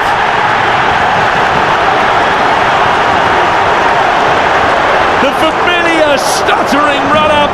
He committed Balas Tots, sent him the wrong way, and with a minute of stoppage time to go, Raul Jimenez scores for Wolves. His first goal for the club in more than 3 years. And on his return to his beloved Molineux, he salvaged the point for the men in gold and black. Well, it had to be him. Of course it did. He treats penalties like a 6-yard tap-in. He makes them look so easy, so cool and calm. This crowd isn't cool and calm. Here's Garrett now for Blackburn. And Bentley saves a rising drive. He just flicked it away, almost into the top right-hand corner. Blackburn have a late corner, and still a chance for either side to win it. We played the 4 minutes, but there will be time added on at the end of them. Blackburn Rovers with a corner. Morsey unmarked in the D. No Wolves player within 8 yards of him if they can pull it back to him. Corner's hitting directly straight in the hands of Bentley, but I don't think the ball was in the right place. That's going to have to be retaken. Mohamed Farai Halam seen something that he didn't like inside the 6-yard box before the ball came in. Maybe it was that. One last chance then for Blackburn to retake the lead. They've got a player who's gone down in the 6-yard box before it comes in. Goalkeeper Bentley dropped it, but there was a foul, and it's a free kick to Wolves inside their own box that they will. He's shaken hands with the opposition's dugout and then gone straight down the tunnel. Told one of his staff to take the players over to the fans away to our left. They've moved the away end, it's away to our left here, and he's gone straight down the tunnel to the dressing room. Tony Mowbray, he can't believe how that game has finished up, but what a game. The Championship, I think, encapsulated by this tonight. Wolves scored a great goal. They bossed the game to an extent. A player who never scores equalised. Of course that happened. Unfancied Blackburn looked like they nicked a winner, crossing the ball into the middle of the box for a number 9 to score. That's unconventional. And then a late controversial penalty awarded, and of course it's the returning hero Raul Jimenez scoring that late equaliser. And I don't like stuttered run-ups either, but he makes no mistake from the spot. And actually, Dean Ashton, I think maybe a draw overall was probably about right, wasn't it? Just about. I think Wolves were pretty good in that first half, and Blackburn, I thought, was with a better team in the second half. I just think from Blackburn's point of view, to be as comfortable as they were going into the final knock-ins of the game is what will be so disappointing.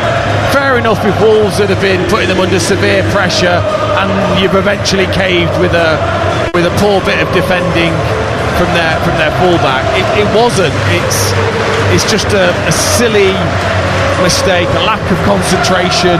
There'll be questions of whether it is or isn't inside the penalty area. His arm, anyway, he lands inside the area, which for the referee will make it look like he's in the area. But that's what will be so frustrating, is they were comfortable and they've gifted 2 points away to Wolves. Yeah, let's just talk about Blackburn, because I think they'll have surprised a lot of people with this performance tonight and with the result as well. I mean, listen, they're within seconds of winning the game, and I think it might be a sharp reminder to the likes of Burnley and West Ham, who meet live on TalkSport 2 on Sunday afternoon, that maybe they won't have it all their own way, and teams like Blackburn, who some are tipping to go down, have at least got some spirit. Tony Mowbray saying they haven't got the best 25 players, but they'll give it a right good go, they'll give it a right good crack. They might not end up getting promotion, but they've got something in that dressing room, and these aren't bad players, they've all got some qualities. Yeah, they wouldn't be at this level if they didn't. What they need is a manager to extract that, which I think Tony Mowbray has already shown in this game alone, that he is the man that could do that. And there were some really good performances individually and collectively as a group. I wasn't sure he would be, but I wonder whether Morsey is a bit of a needle mover for this Blackburn. He looked terrific. He was in control, He looked terrific once he came on, and really added a lot to that midfield. So some real positives for Blackburn, who I think before the game there would doubters, including myself, that it would just be a really tough season, and it still might be, but a real good showing from them. I think if they'd signed Morsey earlier in the summer window, they wouldn't have lost the game in the manner, or dropped the points in the manner in which they did, because they had the ball at the other end of the pitch. Sam Morsey by now would have gone around every young player, every player in the squad, and said, just pretend you've been fouled, win yourself a cheap free. He would have done. You know what he's like. You know what he does. So he hasn't had time to do that. He's basically arrived yesterday.